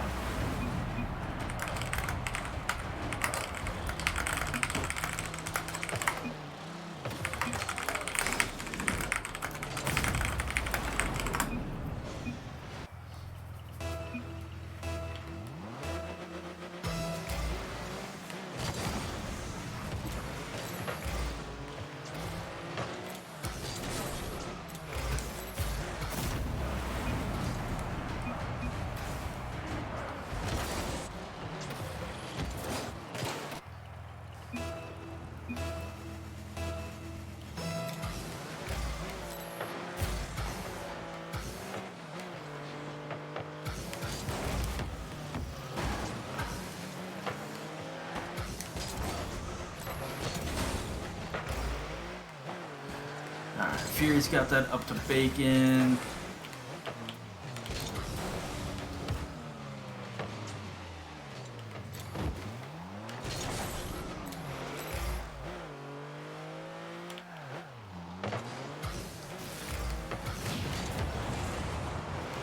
Fury, get to it. Oh.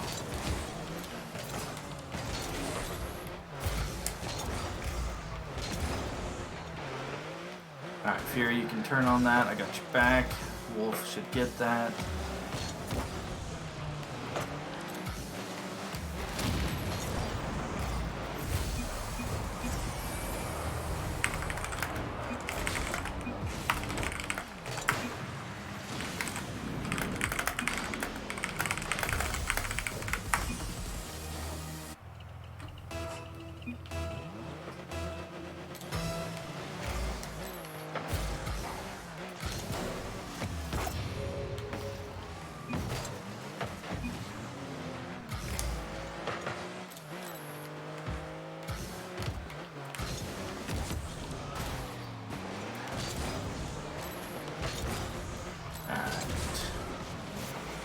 Oh, Fury grabbed that boost. He's got to go now. I'm low on boost. Charm with a good pass. Leaving that for bacon.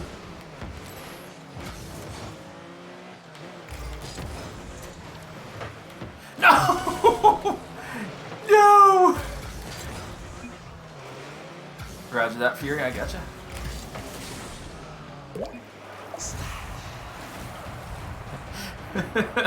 I think bacon blocked that.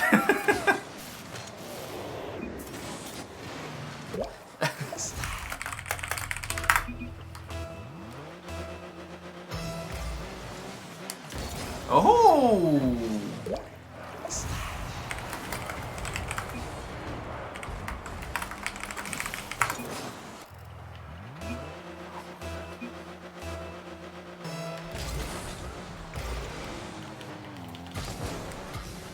Shoot. Okay, at least faked him out.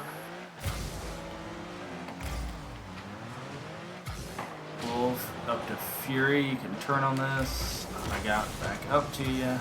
Alright, going across. Bacon can challenge. Fury's up. Whew. Water falling down. Fury will charm be able to get that. Yes. Bacon should have that good. One more bacon. Ooh, bad bounce. Oh my goodness. Oh, my bad, Fury.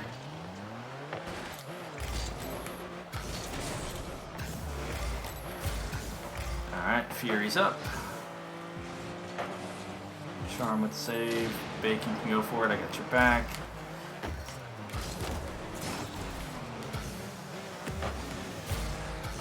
Sands with a nice redirect. Sans has this touch. That's wide. Oh shoot, I just took that boost. Yeah, nope, you're good, Fury. You're good. I know you have blue boost. I'm just protecting you. I got this one now.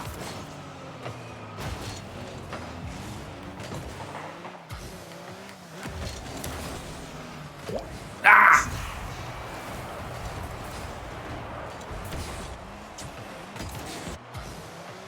Right into him.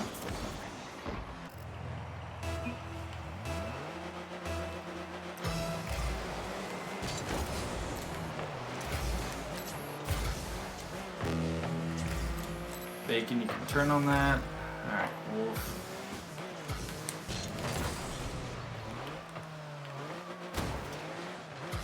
My boost. Charm's going up.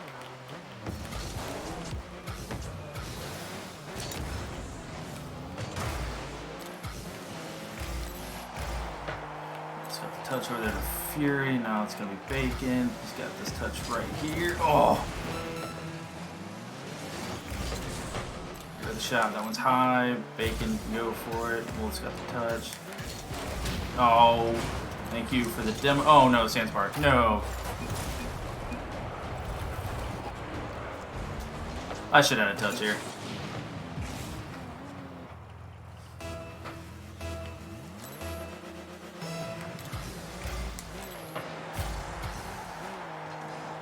Bacon's not going for that. Wolf has a touch. Correct.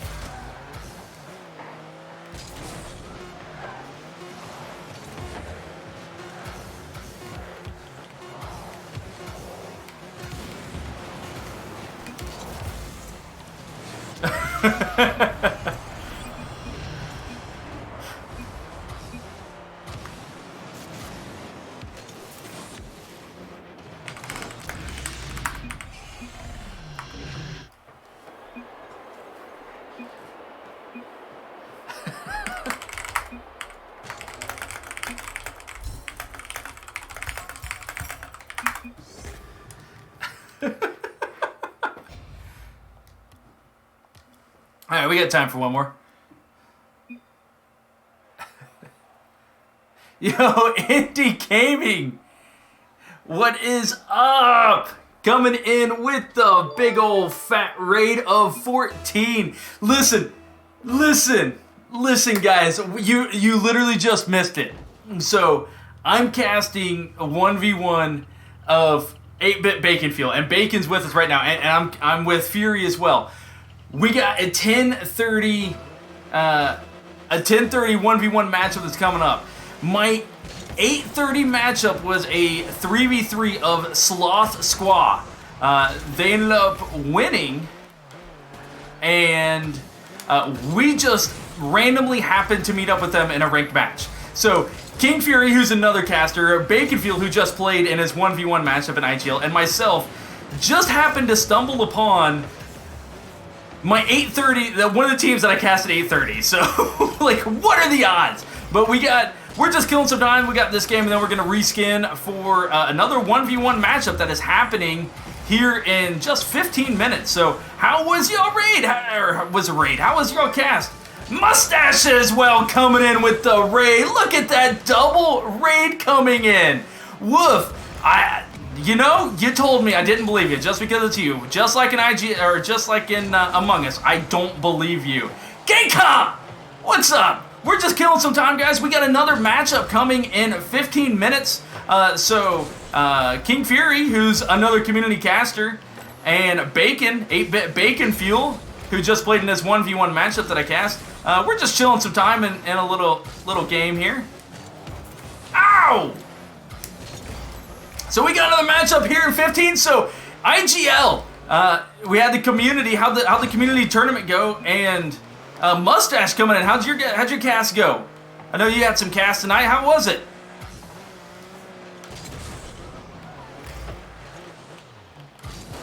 How dare you not follow yet? Oh, I missed a double touch. I was so worried about the follow. Thank you, Mustache, for the follow. I greatly appreciate it. 5 and 4 game series. Awesome. You want Marky? Listen, we've been through this. You're a cheater. And there's nothing you can convince otherwise. Fair and square. There's nothing fair about it! You were against like one other person! Oh, 4 and 5 game series, that's awesome. When did I start casting? In summer. Summer was my first time casting.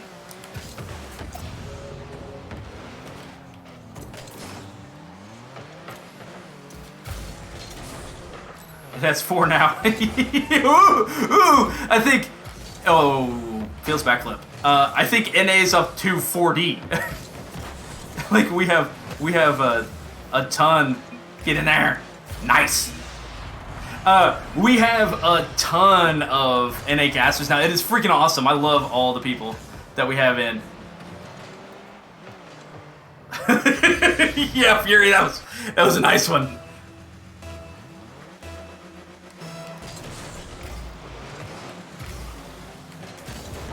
Oh.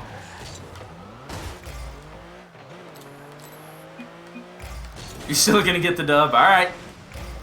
Alright, listen, if I have to market myself more, if I have to sell myself out, by God, I'm gonna beat you next time. That's all I gotta say. That's over me. I hope. Fury's there. Thank you.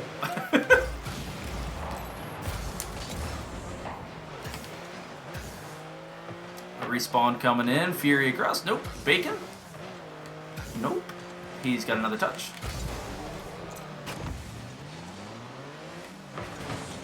Oh. Didn't go in. Oh, that one is.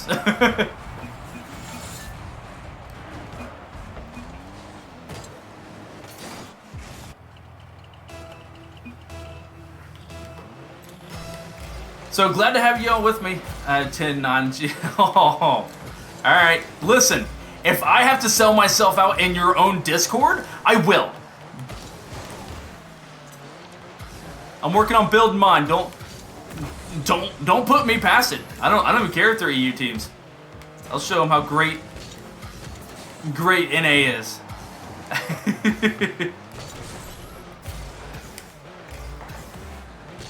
You think if you think that I'm above selling myself out in your Discord, by God, you are wrong. I promise you that. Listen,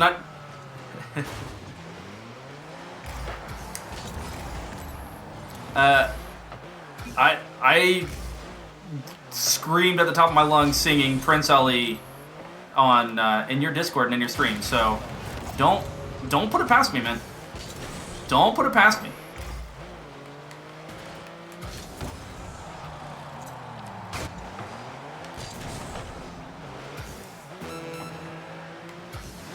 Ooh, bump.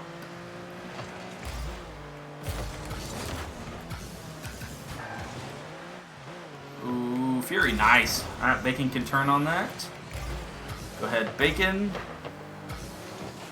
I'm hoping Fury is there. Nice. Bacon with the redirect. Nice. Ooh, he got there.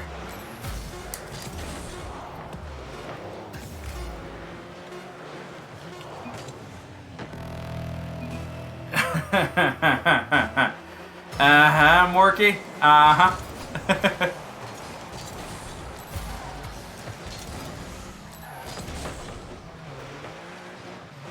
Here's the issue, is like you're gonna be doing it when it's like midday for all this, so like, oh no.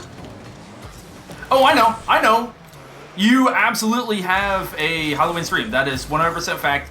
And everyone should go check out Mork's Halloween stream.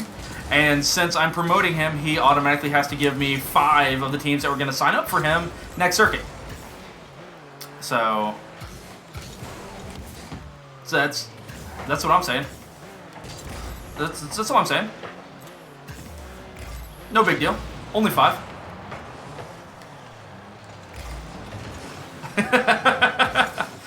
I never asked you to agree to it. I'm demanding.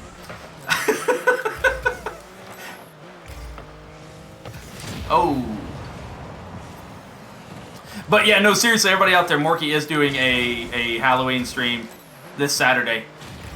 It'll be 3 p.m. for us. It'll be night for him. And it'll be a blast.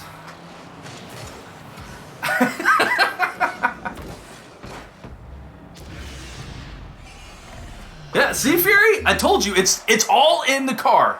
It's all in the car. All right, we are going to go ahead and get things set up. Oh, look at that. Stripple-gate blueprint coming out. Oh, see, you're already screwing up. It's EU. It's all right. They'll forgive you. I won't, but they'll forgive you. Hey, host coming out. Thank you. Smash coming in with the follow, as well as Earth Wolf. Thank you guys for the follow. I apologize. I have my Discord currently covering up my notifications. Dwarf Bard in the house. Thank you so much, man. we tried to get Dwarf Bard to hop in with me for Bacon Fuel's 1v1. We will have to get him. Dwarf Bard is an absolute fantastic Hassan to these days. Oh, absolutely blessed. Thank you for coming out, Dwarf Bard. We're just getting ready for the last match of the night. Huzzah indeed. Oh my gosh. Dwarf Bard for the host coming in here. Last match is going to be a 1v1 matchup. It is Bullwinkle versus Underdogs. So we are going to quickly get that skinned up, and then we will go ahead and get them in here and get going, since, you know, we got a couple of fat raids coming in. We got a host coming in. We are just absolutely killing it, you guys out here. See... Now, all right, Dwarf, I'm going to give you the rundown. He did 8-bit Bacon Fuel lose? Yes, he did. He lost in a 3-0. Was it a 3-0 scoreline? No. They were very close games. The difference in the game with Bacon Fuel and Wolverine was efficiency. Bacon Fuel, in my opinion, missed a couple of open nets. And lost a couple opportunities, just missed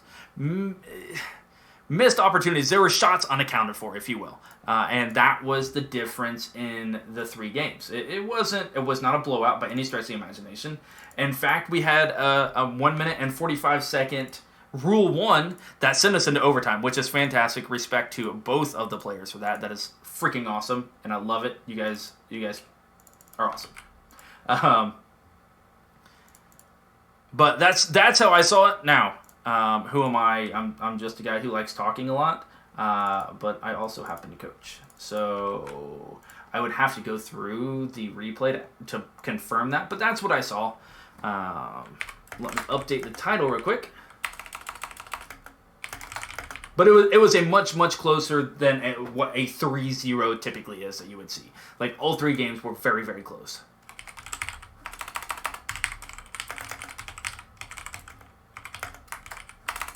Oh, I should put the records.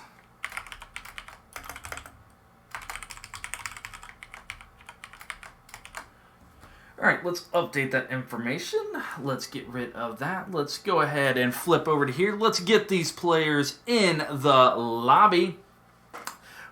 We have one more matchup tonight. I just realized that I'm still in the Discord channel, so I will go ahead and leave that so somebody doesn't accidentally hop in and start talking in the middle of me trying to think, because let's be honest, me hearing things and talking, and yeah, it's not good for me. Don't make me do multiple things at once, please.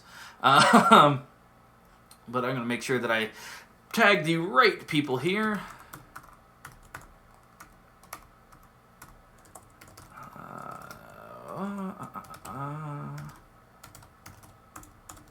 And then if I could type correctly, that would be even more epic. But we have Underdogs versus Bullwinkle. Now, these 2 players coming in here tonight. You were getting ready to do a spook, were you?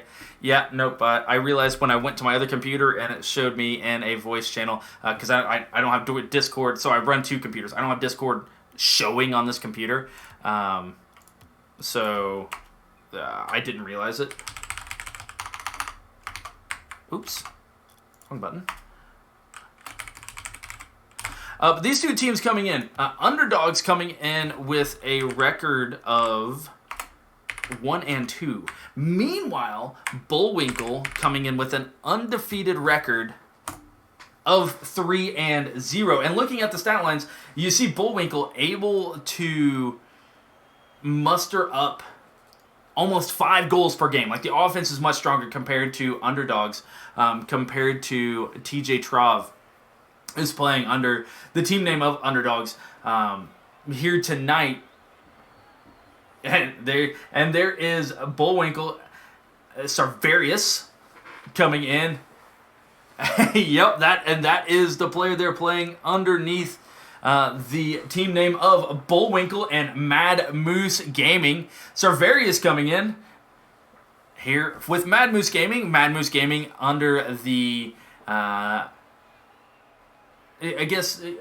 Bullwinkle coming under the Mad Moose Gaming franchise. See if we'll get Tankard in here, and we can always yell at Tank. Another one of the community casters and mods here within Indie Gaming League. Meanwhile, Underdogs, TJ Trav. It's going to be an uphill battle as far as stats and records go. You're playing against somebody who's 3-0. If you're looking at those records, and I know that everybody does. You look through it, you try to say, well, we'll just play it one game at a time. But if you look at that, and if you go up against somebody and you're undefeated and they're 1-2, you are generally expected to win, and you expect yourself to win. If TJ can use that to his advantage and attempt to lull Sarvarius into a false sense of security and then be able to get a couple of free goals, that could very easily turn the tides. As we've mentioned multiple times here when we casted ones are extremely, extremely volatile, and at any point can just completely turn the tides for anybody. It does not matter what your record is. Yeah, absolutely no assists from either of these players. I don't know what they're doing. They really need to up their game there.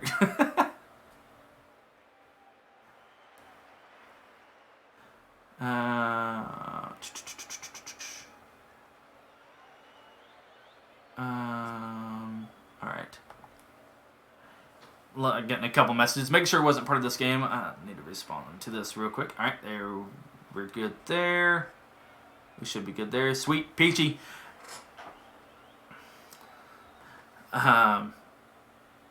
So yeah, we are just waiting on TJ to join in, and then we will be good to go. This is the last match of the night, and while we are... Yo! Dwarf Bard gifting a tier 1 sub. Thank you! Absolutely MVP right there. Dwarf Bard, thank you so very much. Hey, take care, Woof.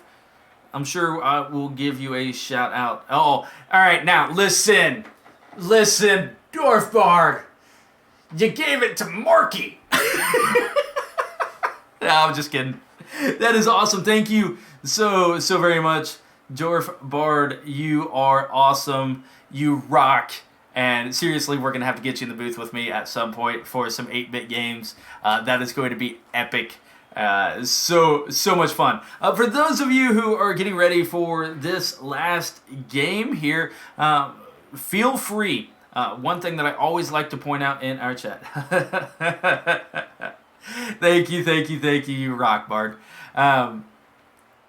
One thing that I do always like to point out is if there is any player or team that you are here and you would like to cheer for, feel free to cheer however you see fit. You want to spam emotes, you want to spam caps, you want to just absolutely yell and scream and go crazy, be my guest. The only thing that I ask is that you refrain from anything derogatory, offensive, or demeaning towards any player, person, team, etc. You keep those out of chat. Go nuts. Be my guest. And just like you're at a traditional sporting event, scream your head off in the arena. Just like you're at an actual RLCS LAN. Go nuts. Seriously, go nuts. It is so much fun. So thank you guys so very much for coming out and supporting these teams. And I fully encourage you guys to support them however you guys see fit. All right, it appears that both players are in here. Send them a quick message that they are free to join up, and then we will get this going. Sarvarius has joined up, TJ has joined up, and here we go. This is a best of 5 game number 1. Underdogs versus Bullwinkle, TJ versus Sarvarius. Sarvarius starting off with a little bit of offense. TJ Trav 0-7, not able to get the first touch, but does make it back in time. And as we mentioned multiple times, Ones is volatile, and Sarvarius just not giving any space to TJ here. TJ thinking they had a little bit of time to catch the ball, but a very, very quick turnaround by Sarvarius, setting off the tone early, making sure that he doesn't give any space to TJ, doesn't let anything silly happen. If he thinks he can get to the ball quickly, and that one turned out to be a goal. TJ winning that kickoff handily, going to be able to pick up the boost. Sarvarius ended up getting the mid boost and rushing on back though. TJ getting the bicycle. Does he have the boost to get there in time and get the shot on net? Yes! TJ Trav able to send this one in and tie this game up in 31 seconds. 32 seconds, if I could math, or if I could look and see the clock. 32 seconds, we are all square back up at 1 apiece. TJ Trav winning the kickoff once again, but going to end up popping the ball to the corner. That gives Sarvarius plenty of time to be able to get back, get the boost, and then a miss by TJ. That's going to leave an open net for Sarvarius, who hits it off the post and misses the next touch. But make that a mental note at 4 minutes and 10 seconds. Sarvarius got to feel like he should have had that shot right there and that goal. Instead, we are still all knotted up at 1 apiece.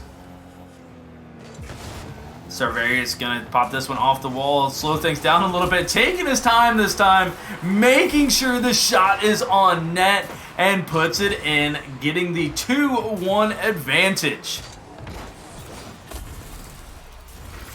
Sarvarius, a little bit rushed on the first one, unable to get the second one. Yo, Elfie bolts with the party of 6. What is going on, people?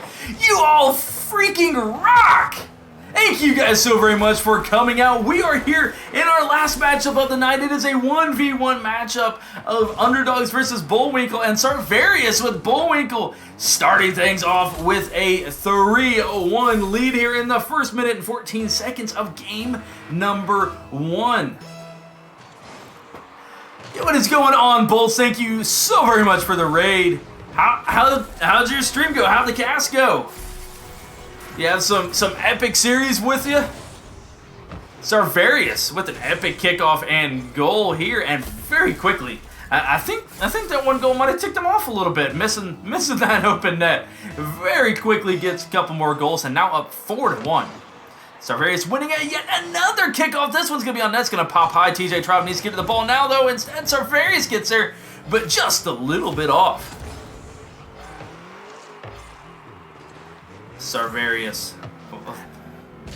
fakes out TJ Trav, who then tries to get the bicycle, but not to be, ends up popping forward. Had 3 games, had to ban a couple of toxic people in chat, but other than that, it went well. Oh, no bueno. Toxic people like in your stream, or toxic people like that were playing and like they were toxic in the chat to the other team. That's not good.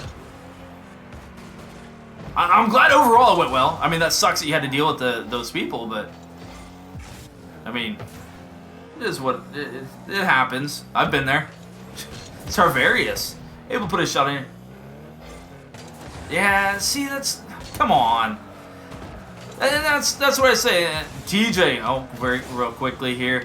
TJ, if he can handle this, can get that next touch. Hey, able to get the second goal on the board here. Well done by TJ, taking his time, picking up the boost, and sending it on down. Able to walk it in. And that's why I say, like, you guys coming in here in the chat, like, you're here to root teams on. Like, that's great. I want you to root teams on. I want you to scream and yell and emote and spam for stuff that goes on for whatever team you're here to represent. But at the same point, you keep anything derogatory, demeaning, or offensive out of my chat, because like I'm not gonna deal with it. And like, that's awesome that you don't deal with it as well. Like that crap just doesn't need to be here. Sarvarius deciding that A 3-goal advantage doesn't need to be here, and able to get a 4-goal lead here. A nice save, turning right back around into a goal. It's like, you know what? Why? Like, I don't understand the appeal of that. Like, there's a difference between smack talk and going too far. Like, week 1, I played against my varsity high school squad in IGL. Ooh, TJ, nice job with the save there. Unable to get the flick with Sarvarius. Yeah, like, legitimately, the varsity squad that I coach, that was my week 1 matchup. And I talked smack all the way. But, like, there's a difference between smack talking and just going too far. Like, I just, you know, walking down, hey, starting off 0-1, are we? You know, just stuff like that, like little jabs. But there's just no room to be a jerk. Like, why? Why? I don't know. Alright, off my horse. Back to this game. Sarvarius up with a 6-2 lead. TJ Trav able to send that one down. Trying to catch back up. Ooh, gets the bump on Sarvarius. This could be an open-end opportunity. Ooh, just a little bit off on the power slide. That gives Sarvarius the advantage, who sends it on in for a 7-2 lead.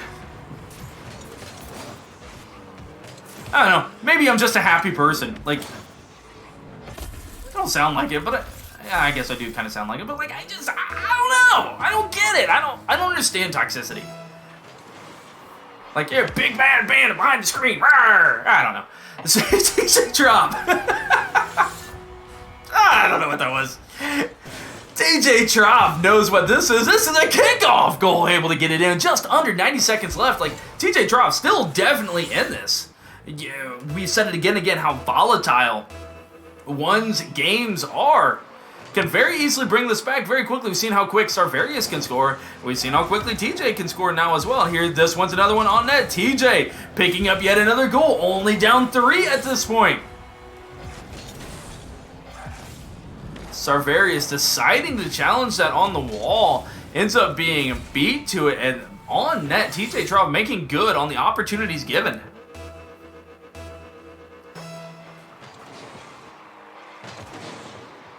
TJ winning yet another kickoff, decides to go for the mid boost instead of picking up that corner boost.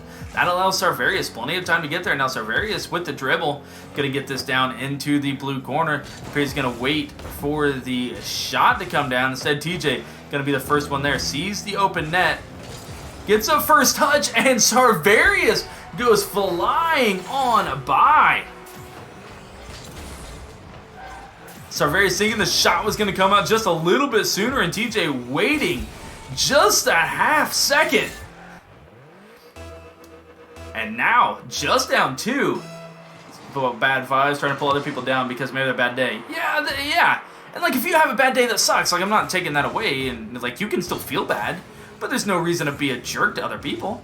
It's just, I don't know. I guess on the same token, I always say I'm not prejudiced, I hate everyone equally. So, you know, there's that. I'm a jerk to everybody. But at the same point, I feel like, you know, I understand that there's a line, and if I'm taking it too far, or if they say something like dude, just quit, like, you know, you back off. So that's called being a decent human being. Like, thanks for coming to my TED Talk. Sarvarius has had enough of the comeback, as Dorfbart is trying to point out.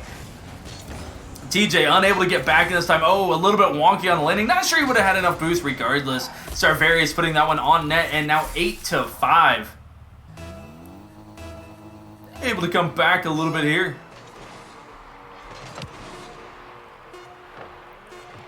Sarvarius gonna let this one fall down. Gonna try to pick up another goal here.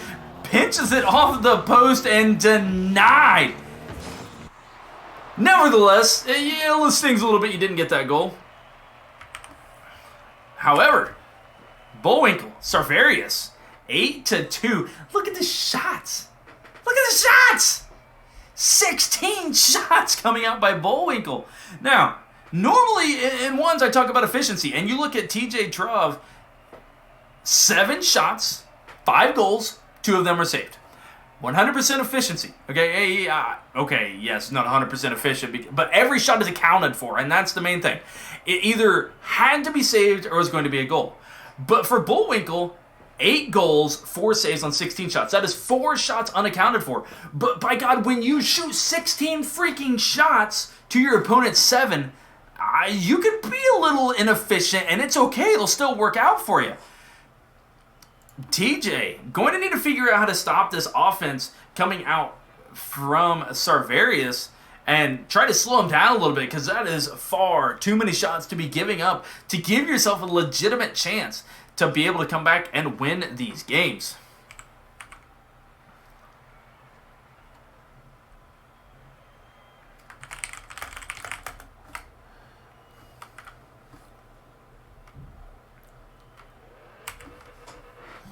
Yeah, absolutely, Bard. Efficiency can go by the wayside if effectiveness is executed. And that's... Sarverius employed what I like to call the shotgun method. You just keep peppering at it, you keep throwing things at it until something hits. And if you're able to do it enough, you have enough buckshot in there, eventually it's going to work for you. That's Sarverius. Able to start things off with a little bit of a fake there. Goes for a backflip and doesn't have a touch, and TJ flying on by, and just 15 seconds in, Sarverius starting off with a 1-0 advantage once again.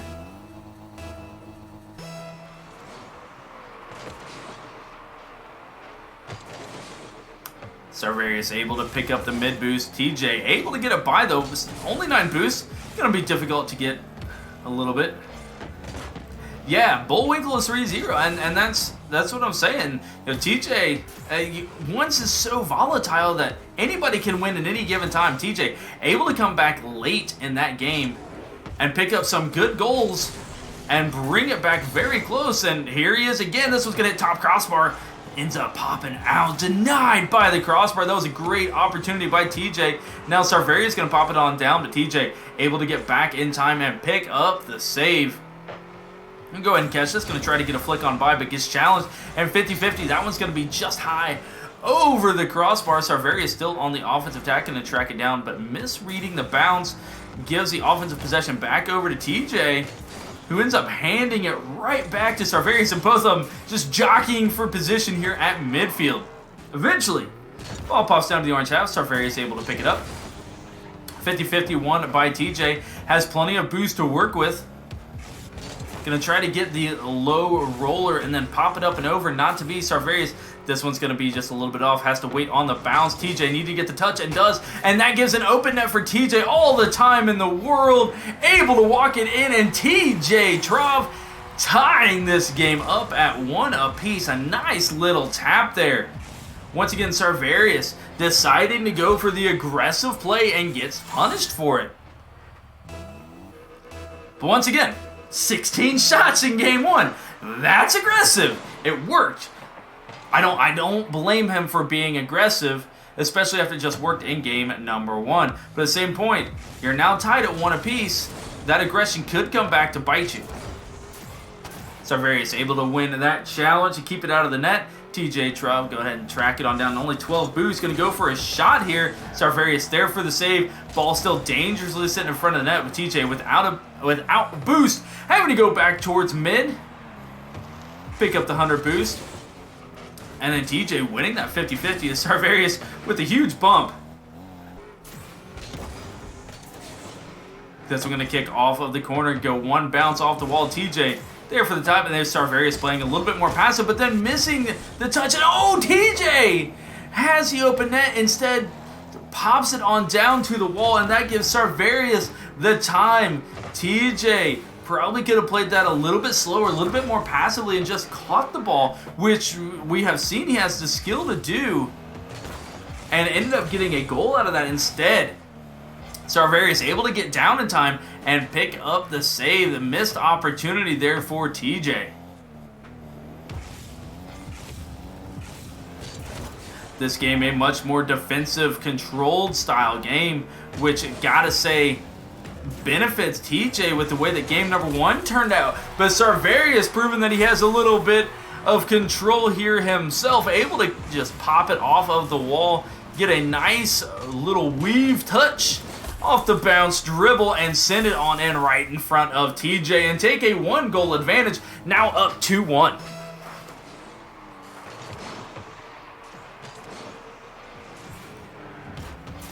Serverius picking up the 100 boost.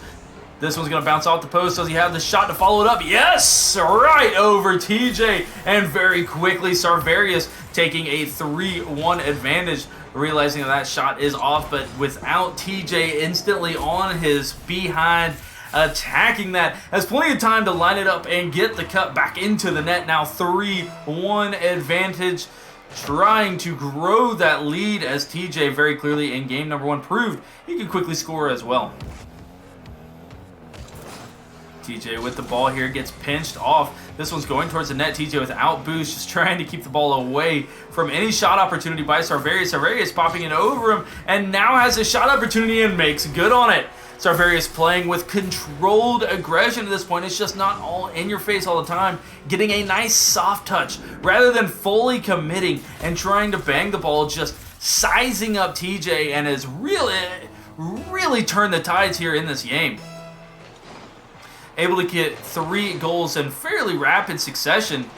However, this kickoff going right in front of the net. Serverius able to bump out TJ off of the kickoff and get back in time for the save. Picks up the boost, gets the flick over TJ, and 5-1. Serverius starting to put a stamp here on game number 2. TJ deciding to contest that instead of shadowing. Serverius with the quick recognition and flick, and right on target. Well done.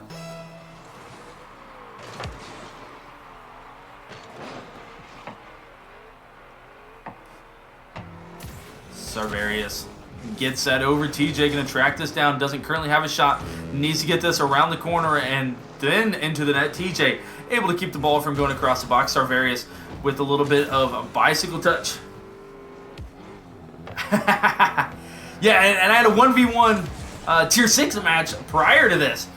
We don't get very many 1v1 casts. Like this is strange to me, casting 1v1s, especially after last circuit when I don't think I had a single 1v1 until the playoffs, and then I cast 2 or 3 in the playoffs, but that was it. And this is my 4th or 5th one already this circuit. So more 1v1 players, and more 1v1 players are deciding to get their games cast, which is awesome. It's fun. You know, I'm not telling people not to do it. It's weird to me. What's not weird to Serverius is scoring though. Looking to get a Brazil here in game number 2. Now up 6-1 as he gets that long goal there all the way down. 14 seconds left. Clearly going to take game number 2 here and going to be just 1 game away from the clean sweep. TJ Trav played very, very strong in this game up until about the 2-minute mark, and it has been all Serverius from that point on, winning this game 6-1 and taking a 2-0 advantage in this series. Serverius with those eyes, much more efficient. Meanwhile, TJ not so much. Serverius, 8 shots, 6 goals, 1 save, only one shot unaccounted for. Meanwhile, TJ, 6 shots, 3 saves, 1 goal. Who did I cast? I cast, it was 8-Bit Nation, which was 8-Bit Bacon Fuel, versus Wolverine. Was the game prior to you guys that I cast. So that was the one earlier tonight. Bolts. Goose with Mr. Meekseeks. Yeah, I cast Goose last. Who did Goose play last week? Shoot, I forget. Yeah, Goose is awesome. I've cast Goose a few times with his Undertow team. I think is he in Diamond Elite? I know Undertow has like 50 different teams. But I cast Goose, and then I cast Goose last week in his 1v1 matchup. I forget who he played. I've slept since then.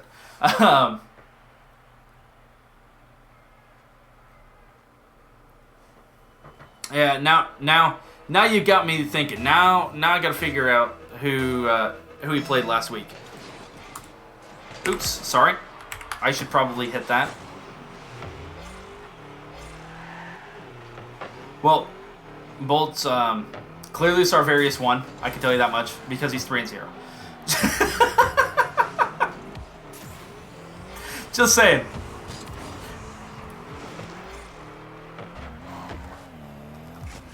TJ now down 2-0, needing to win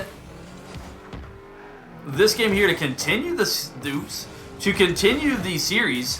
Sarvarius so going to start off with the first goal. Doesn't need the boost.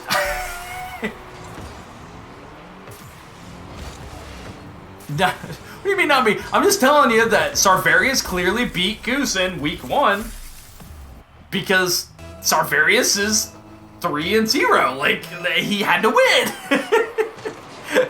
Just, come on. Yo, Alpha Wolf, what's going on? Thanks for coming out once again. Yeah, I'm having a blast. I'm having an absolute blast. Oh, I know who you were talking about, and I chose to answer, so you can get off it. TJ Trop getting off the 0 scoreline here. Able to win a 50-50 and send it all the way down. Yeah, it's all good, Bolts. I'm just giving you crap. Alpha, I'm doing fantastic. So for those of you who joined in with the Razor, just joined again, the random chance that happened tonight is just absolutely astronomical. So this is our third game of the night here. The first game that I cast was a 3v3 matchup of Sloth Squa versus Questionable Touches. So that game happens, and then I cast a 1v1 of 8-Bit Nation versus Wolverine, 8-Bit Bacon. So after that, we had plenty of time. Oh, Sarvarius, that poor touch there by TJ allows an open net coming out. So I cast that game. It ends up being a 3-0 by Wolverine. So I have plenty of time in between. I'm like, hey, anybody out there, you want to join up? Let's play some Rocket League. So Bacon, who was just playing, and then King Fury, who's another IGL caster who finished up his game and came out to hang out. They're like, yeah, let's play. So we ended up playing. We played a ranked game. The first ranked game we play, we are matched up against Sloth Squa, one of the teams I had just cast an hour and a half prior. Like, what are the odds? It's IGL versus IGL, and it's one of the teams that I literally just cast.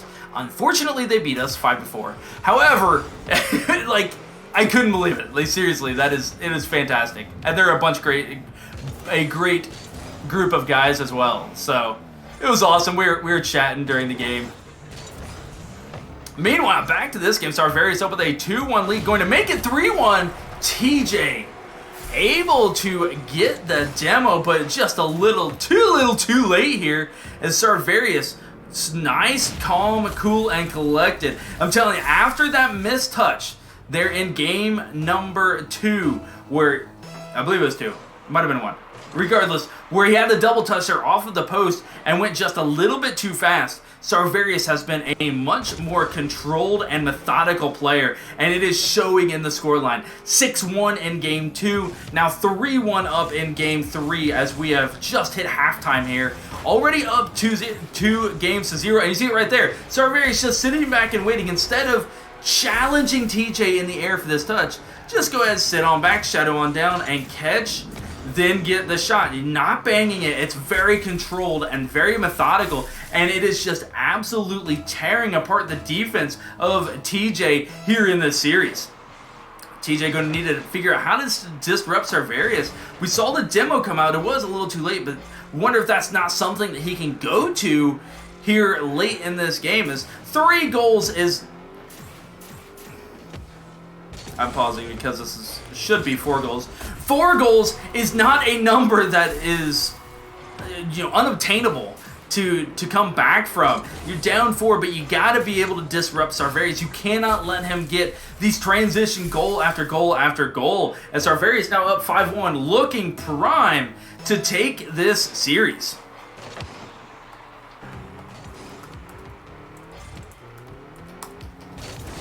Sarvarius and TJ colliding there. TJ going to go ahead and pop this once, but once again, Sarvarius just playing calm, cool, and collected once again. And able to pop it on down.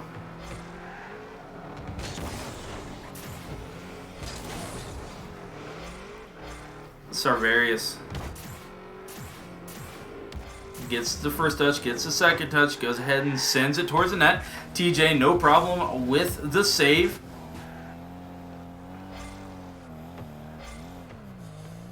We see Sarvarius up 4 goals, just killing time at this point. Might be another goal here, should be another goal, and is, but at this point it is just about killing time. Doesn't need to do anything major, anything crazy. And able to send it on in. And now up 6-1.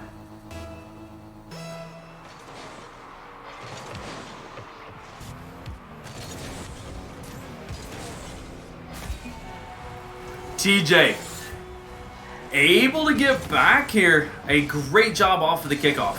Fantastic job of positioning his car to be able to get that kick right off the nose of Sarvarius, and 6-2. Still not an unobtainable. Dude, what's up? Yeah, I was sitting there and like I wasn't even thinking, and then I'm like, wait a minute, Wolf. And then I looked at it because I saw the picture, because obviously I have a wolf as my picture as well. And so it's just something that I noticed, and I'm like, wait a minute, that's Sloth Squa. I couldn't believe it. That was nuts. I was just telling everybody about it, that what are the odds? And so to give you with the other two, so Bacon had just played in his 1v1 matchup. I cast Bacon 1v1 at 9:30, and then King Fury is just another caster. He ended his casting, came out to hang out with us, and he's like, yeah, I'll join it. So the three of us were just killing some time with Rocket League prior to this match. What are the odds? That was the first ranked match we queued up for, was against you guys. Like, that is unbelievable. That's epic. I hate to be a part of that, like, personally, but that's awesome. Congrats. Speaking of congrats, though, Sarvarius. Dorfbar doing like a 6 to 8 hour stream on Thursday. Would love you to drop by. Yes, absolutely, Dorfbar. Everybody go ahead up Dorfbar. He's fantastic and absolutely so much fun. And I'll talk a little bit more about Sarvarius. Much love to you. Let me go ahead and close on out this game, and then I'll talk about you, Bard. But Bullwinkle, Sarvarius, dominating and continuing the undefeated streak. The undefeated record, it remains intact. Sarvarius able to get a 6-2 win here, and once again back with the shotgun method. 11 shots, just putting those shots again and again and again. And TJ, once again, the 3-0 game win loss doesn't really tell the tale, because TJ able to come back in spurts. It was just the ability for Sarvarius to flip a switch and play a little bit more controlled. Absolutely the difference in this game.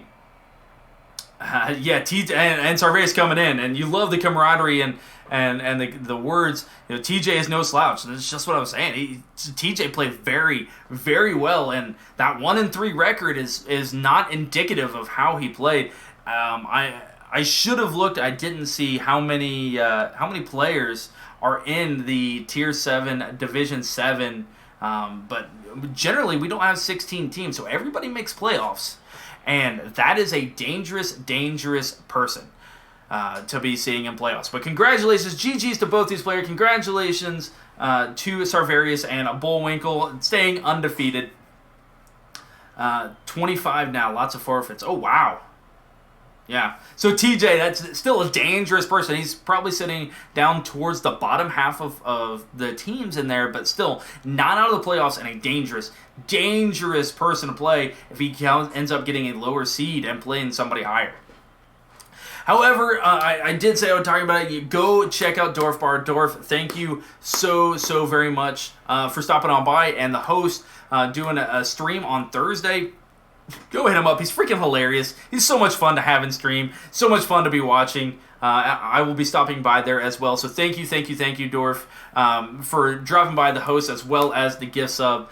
Coming out tonight. You are freaking awesome. And everybody out there, regardless of what happens, y'all are the real MVP. You guys make it so much fun for us casters, regardless of what happens on the field. I promise you, y'all are the real MVPs. You're the reason why we do this. So thank you so much for coming out, supporting these teams, supporting the Indie Gaming League, and supporting myself as well as the other community casters on their behalf. I thank you from the bottom of my heart. I cannot thank you enough. I am done for the night. Yeah, Dwarfbard with the 8-bit nation. I got you. He donated, he cheered 8 bits and then put a nation and 8-bit nation right there coming out. It's awesome. This is why I love you, Dwarfbard. Oh my gosh. So thank you again for everybody, each and every one of you, for coming out. I am done for the night. We're going to go ahead, and I'm going to go ahead and raid Austo. It appears that all of the Indie Gaming League casts are done for the night. We got some Rocket League going on, so you want to go check out some Rocket League, great. But Austo is another one, or Austo is another one of our community casters. He's currently playing Among Us, so I'm going to go give him some crap. If you want to join him with me, please feel free to. If you got other things to do, I totally get it. Thank you for coming out. Bolts, have a good night yourself. I appreciate you coming out. Thank you so much for the raid, as well as Indie Gaming League and Mustache for the raid as well tonight. It was freaking epic. You guys are awesome. But I am headed out. If you want to join me, like I said, feel free. If not, most importantly, until next time, everybody out there, y'all take care of yourselves. This is Brokefang, headed out. Let's go hit Austo.